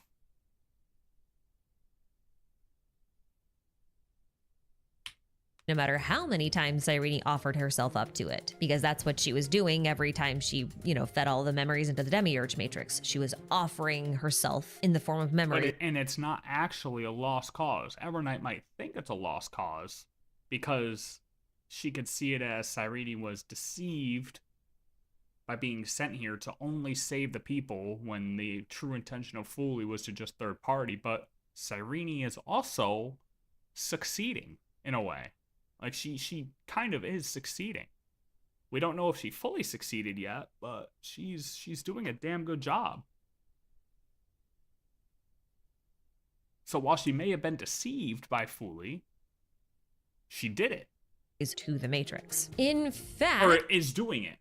Evernight believes that the Memo Snatchers looked at Iron Tomb as if it was a sort of ark upon which the remembrance could reside and wait until destruction blew the erudition to pieces, at which point Fooley's path of remembrance would devour the path of erudition the same way Harmony devoured order once upon a time. So Evernight believes that if she burns all of these memories instead, then Iron Tomb will have nothing to take root in, and what little bits of Amphorius are left will be set free. Now, this plan isn't without risk, because setting all of these memories on fire also means setting herself on fire, since she's also just a consciousness trapped inside of the scepter, which is why she was intending to take over Black Swan's Dharmakaya, which means something like a true self, but in Star Rail it's a term used to describe a mimetic entity's form. So she wants to take over Black Swan's body. Evernight doesn't really care about Amphorius or its so-called AI people that live inside of it. She cares a lot more about thwarting the Garden's plans, because March is afraid of the Garden, and destroying Amphorius would halt Iron Tomb, and that feels like a small price to pay for March's continued happiness and security. So she pitches this idea to Dan Heng and the Trailblazer, and even offers them the core flame of world bearing, the real one this time, in order to make it happen. They, of course, refuse her offer, and when I still say kind of what she said made it made sense, and if we had to make a decision right then and there, we probably could have nuked Amphorius if there's only a 1% chance of survival, there's only a 1% chance of success the way we're doing it. However, she never answered us if it was truly a 1% chance of success. However, when you ask her, why is it only 1%, it tells you something different. Like, she doesn't give the reason as to why she believes it's only 1% chance, which leads me to believe that it's actually a higher percent chance, and we are actually succeeding in the other method of not forming Iron Tomb, which we know we are. Cyrene's getting all the memories. We're doing shit with, to delay the cycles. We're doing everything we can to thwart Iron Tomb's arrival. So we're doing a good job, but Evernight still believes it's only 1%. But we're actually probably more like 50-50. Maybe higher. Maybe lower. When Evernight presses the issue, Cyrene arrives with March's camera, the one that contains what's left of March. One click of the camera's shutter later, and Evernight finds herself face to face with March and Cyrene. March argues that Evernight has already done everything that she needs to do to protect March and her companions. It's possible to resolve the issues on Amphorius and outside of it without resorting to such drastic measures as setting an entire planet's memories on fire, because the memories of their journeys are important. They're far too important to throw away so carelessly. And March believes they can save the planet together. Evernight finally concedes and allows March to regain control over their body. And regardless of March's arguments, Evernight is just flat out wrong in her assessment of the situation. Cyrene's efforts over these last 30 million plus cycles weren't for nothing. All of those memories she accumulated, plus Ceredra and Phinon's attempts to rewrite the rules, created an opening for Era Nova to take on a new meaning. So as they initiate Era Nova for real this time, and higher than 1%. I was right.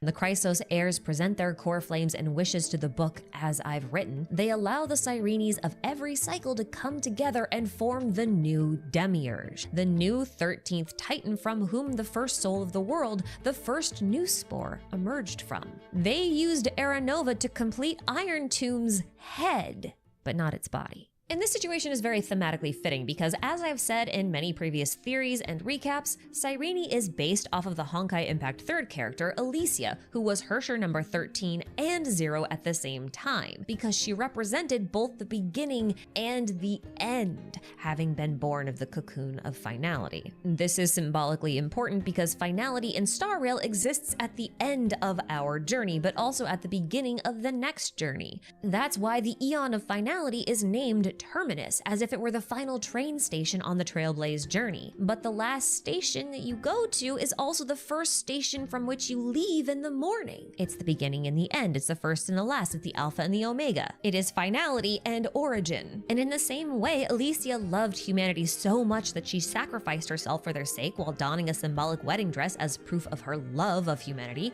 So too does Cyrene appear to love Oh, yeah. Amphoria so much as to commit herself to protecting its future and its future alone. And I mean, to be fair, she might have gone there with, I mean, we've seen it in movies before. You have, like, a motive to go somewhere and do something. And like I said, she could have gone there with the motive of, yes, to save the people because she was deceived by Fooly. And now that I'm looking at it again, March may have been onto something.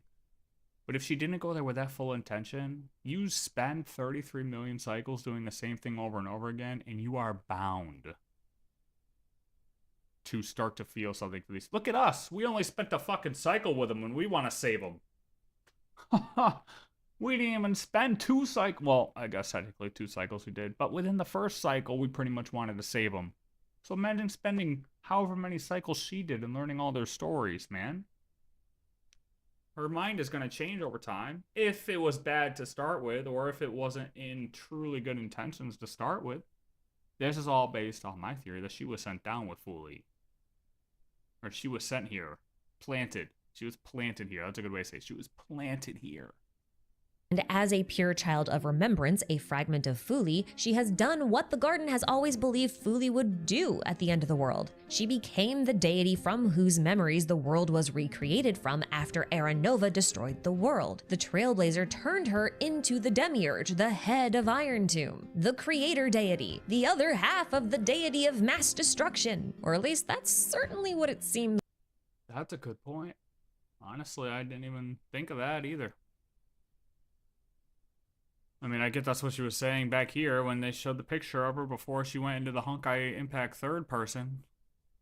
And wishes to the book as I've written, they allow the Cyrenes of every cycle to come together and form the new Demiurge, the new 13th Titan from whom the first soul of the world, the first new spore, emerged from. Which is crazy. So Cyrene is the Demiurge. Cyrene ends up being the new 13th head. Wait, if that's true, though, does that mean we don't get Iron News?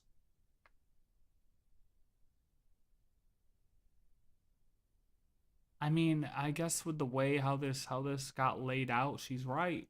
She could be right. It makes sense, and I'm gonna say she's right based on her predictions before. God damn it, man. But if we end up fighting Iron Tomb, how does that make sense? If she's supposed to be the head, he thought he lost. How do we end up fighting him? Wouldn't we, like, convince him to not do it if she's supposed to be the head? Used Aranova to complete Iron Tomb's head, So yes, head, but not its body. And this situation is but not its body. very thematically fitting because, as I've said in many previous, certainly what it seems like to me. And I especially feel that way because we were warped from the Great Tomb of the 13th Titan to Idis Elysiae, which literally means Temple of Elysia. Since the 13th Titan isn't technically dead anymore, the rebrand kinda checks out. Or maybe you could just argue that the Great Tomb of the 13th Titan and Idis Elysiae are the same place, but in two different forms. Yeah, I just simply think they're both outside of Emphorius. I think Idis Elysiae is like a real physical place. I don't think it's in the simulation. The tomb is the end, but Idis Elysiae is the beginning because that is where Well, the yeah, beginning that's- yeah. of every cycle takes place. In Yep, Idis Elysiae. And if Cyrene decides to marry the world in the same way Elysia married humanity, then her comments about this whole story being a romantic one become really funny. I mean, she even has a wedding ring. Now, I have a couple of small theories and observations that I want to sort of pitch here because I don't really fit anywhere else, so just stick with me for a second. Something I've been saying since the very beginning of Emphorius' story is that it's very odd for the Remembrance in particular to be an Emphorius, given all of these references to myths and legends, because those are things that are associated with Mythos and the Enigmata, not fully the Remembrance. But there are little things in this quest that have me convinced that Fuli and Mythos might be the same thing, and I'm not the only theorist who's pitched this idea either. At this point, I'm kind of just adding fuel to that fire. In my opinion, if March is the child of remembrance, she should have remembrance powers, and yet the part of her with the purest powers of remembrance actually exhibits powers of the Enigmata. Both the Reign of Sensation and the power of Oblivion are explicitly enigmatic abilities. Oblivion, Don't yeah, even get right. me started on Evernight's symbolism with the jellyfish and the ink and all that kind of stuff. But this quest has made me wonder if March actually represents Fuli while Evernight represents Mythos. And if they do, I thought that too.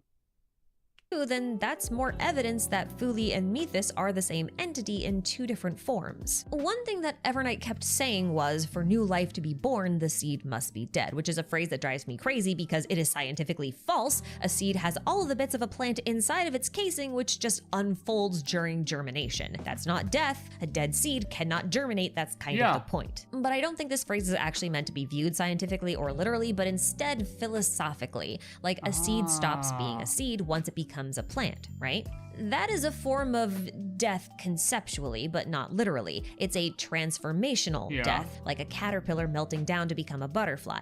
Now, on a related note, in Greek mythology, the Lethe was a river from which the deceased would drink from in order to erase or forget the memories of their previous lives, and the associated deity of the same name governed over the concepts of both forgetting and oblivion. This concept is fairly common in cultures throughout the world, and oftentimes that process of death and forgetting also results in rebirth, or like it's done in preparation for rebirth. So it's considered to be transformational. Oh, and is she gonna say since they believe that Fuli died and got shattered, that actually Mythos is a reborn Fuli? So the way I see it, that whole seed of remembrance those memo snatchers wanted is something that's meant to be taken literally. March is the seed and Evernight is her plant. March is Fuli and Evernight is Mythos. The two are intertwined, and that's important because I don't even think this idea is limited to March and Evernight. I think it's also representative of Cyrene and Mem, or whatever this new form that Cyrene is taking is. See, Cyrene and Mem are both embodiments of remembrance, but Evernight and Mem are both embodiments of Mythos. Mythos obscures memories, but can also twist them into new forms. So if Yeah. Evernight is someone who obscures memory through Oblivion and the Reign of Sensation, then Mem reshapes them into something new, using the power of, I don't know, what are Mythos' other powers? Morph, screen, riddle, and mirage? Fabricating Yes. story, making pure fiction, writing folktales? It And it's to make it so that we don't know the true outcome laid forth by Noose, correct? Like, he asked to add the randomness and I don't know if you could say deception, but just hide the full truth. So that way we aren't just living to know when we're gonna die, or living based on knowing the future. We're living for life, free will, in a way, because we don't know what's going to happen. Even though it might be set, he makes it look like it's not set, right?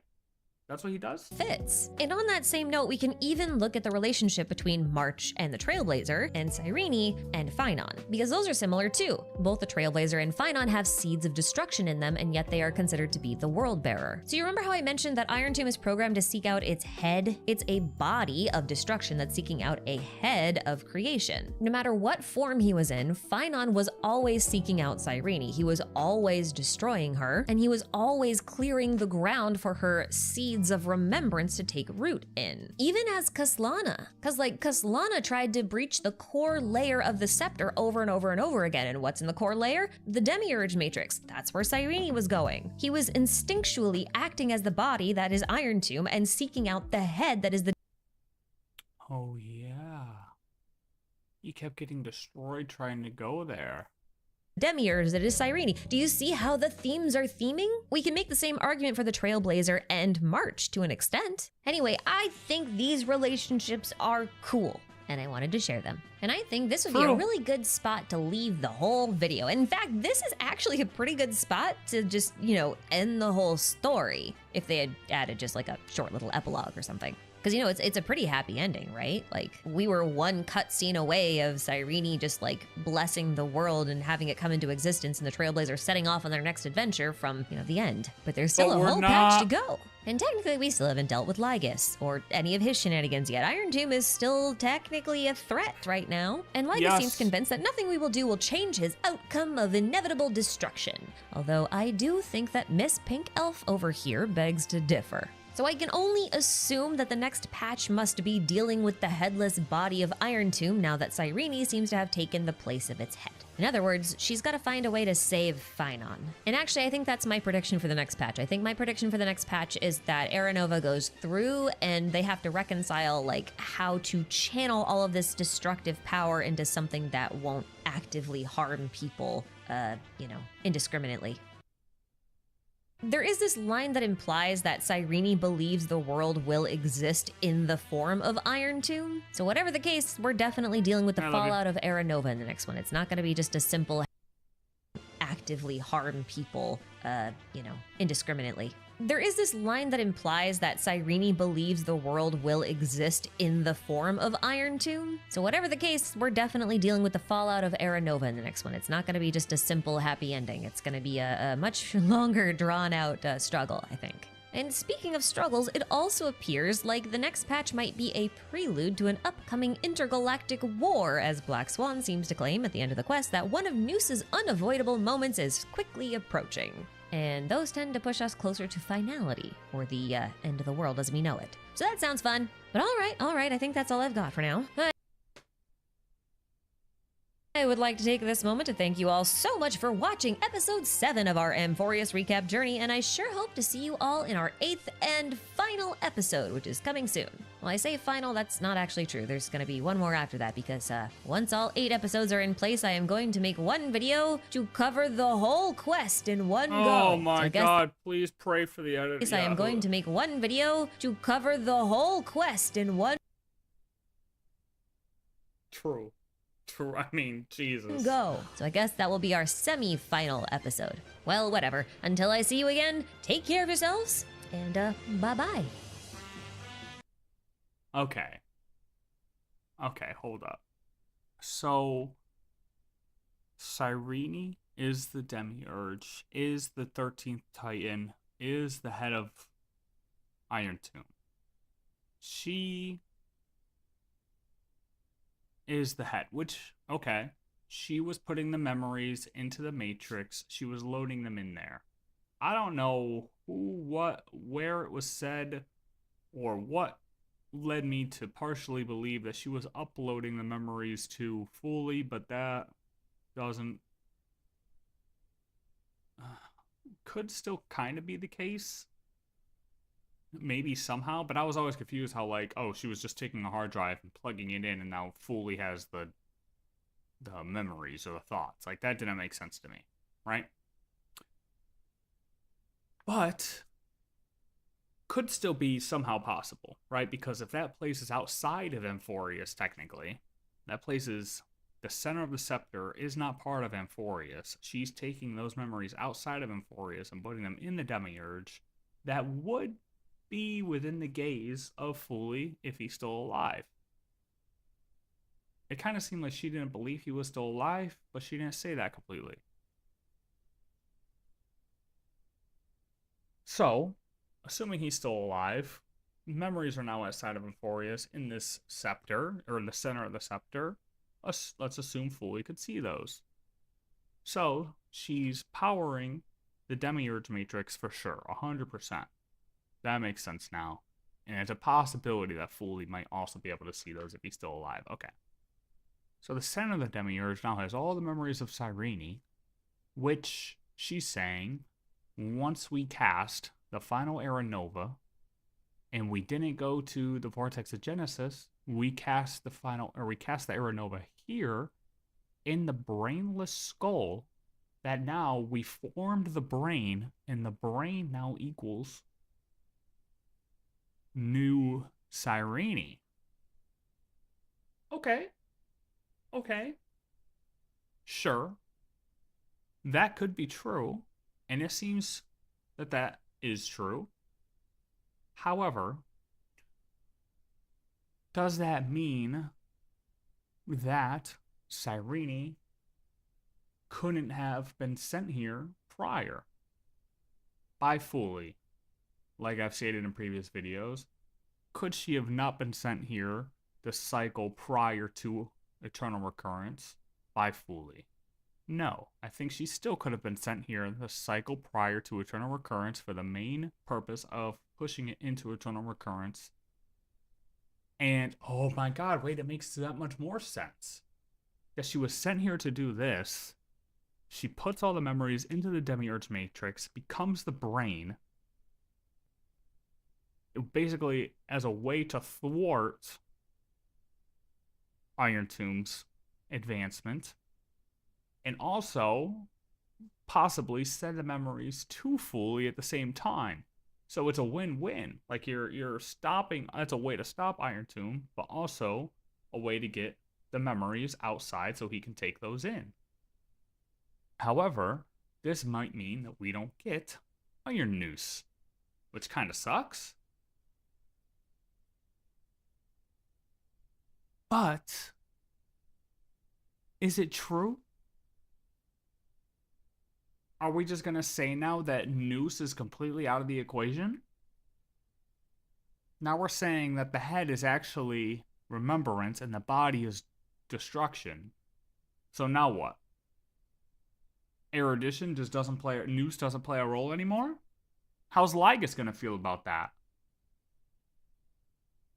Hold up, yeah, how the hell is Lygus going to react to the head being taken over by Cyrene? And now it can't be pushed towards Noose to corrupt Noose, or to force that battle, essentially. So Lygus' entire plan is dead in the water now. He's gonna crash out. He's got to crash out, right? Oh, man. This twisted, I mean, it kind of twisted what I was thinking already, because my initial, like, what I was leading up to before this video is that we were going to,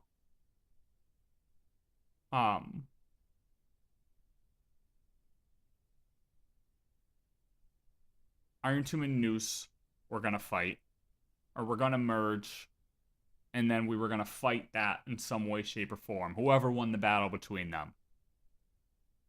Whether it was Noose or Iron Tomb. But either way, we were going to end up with one being. Which I said could have possibly been the fourth path. Yeah, she didn't even mention the path. So I wonder who she thinks the fourth path is going to be then. Because that was the other thing. If Iron Tomb and Noose formed a thing, formed a being, they could have formed a path, which would have been possibly, you know, Lygus' mysterious fourth path. But let's say that's not the case. could still be the case now. It's just a different path. It's a... No, because they're not the same thing. She already said that. I mean, not confirmed, but she said that, you know, Cyrene took over the brain, but not body. So they're not merged. But how are they not? Because she's a part of... I don't know, man. Yeah, how was she didn't take it over, but are they still merged? Like, oh my god, wait, they're gonna battle it out? That's gonna be the battle then. It's not actually. We're not gonna watch Noose and Iron Tomb battle it out. We're gonna be on Cyrene's side, battling the body of Iron Tomb to win that fight. And then, oh my god, and then we're gonna form the new path with Remembrance as the leader of this new path that merges with Iron Tomb.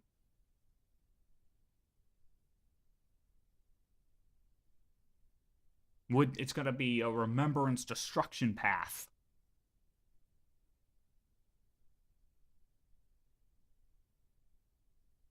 And I looked this up before in chat.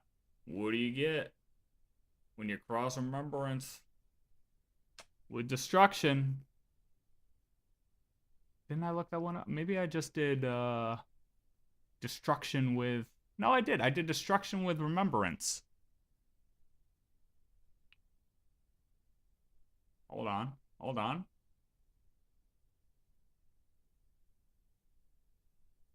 I did. I looked this up. Or, well, I didn't look it up.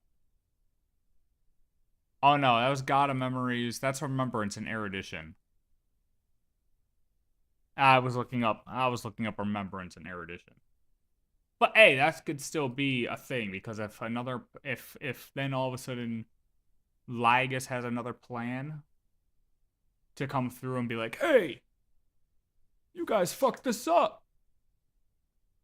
Iron Tomb was supposed to go battle Noose, and now you guys are battling the body here for control of the body being the head. What's he gonna do to force Noose to come into the equation? He's gonna do something, because he's gonna get pissed that, you know, Iron Tomb isn't gonna try to grab Noose, that he's now fighting us for control of the head. But he's not gonna be able to corrupt us the same way he would have been able to corrupt Noose.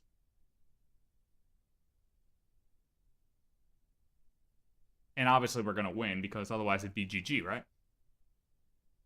So we're gonna win that battle somehow.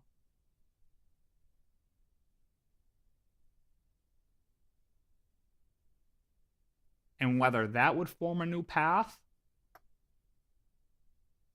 or if we go and fight Erudition for some reason, and that forms a new path, who knows? Who knows? I don't know. I'm just, I'm going off the deep end now. But I can say with confidence that it cleared up. We're not going to watch a battle between Iron Tomb and Erudition. Instead, we're going to be fighting Iron Tomb for control of the body, to take control of the entire body. Where that leads after, who knows? It could just be we control Iron Tomb now, so all of the beings can form outside of this simulation, maybe. Maybe we'll get them to, you know, just live a normal life outside of the simulation. We break the simulation somehow, but since there's still mimetic forms on this planet, they're able to survive outside of this simulation. Dan Heng has them in his head. I don't know. I don't know how this is going to work. There's too many, in my opinion, ways it can go.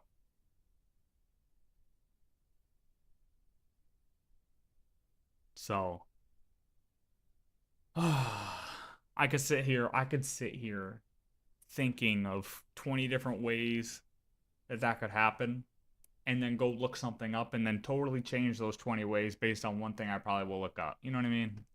Or alter them slightly. So, on that note, we're just going to end it there, because Jesus, man. Thank you Thank you for twisting my brain once again and changing everything I thought I knew. Alright. YouTube. That's great. I'm going to be on off YouTube, but I will be on Twitch. I'm going to play some Battlefield on Twitch. So, peace out, YouTube.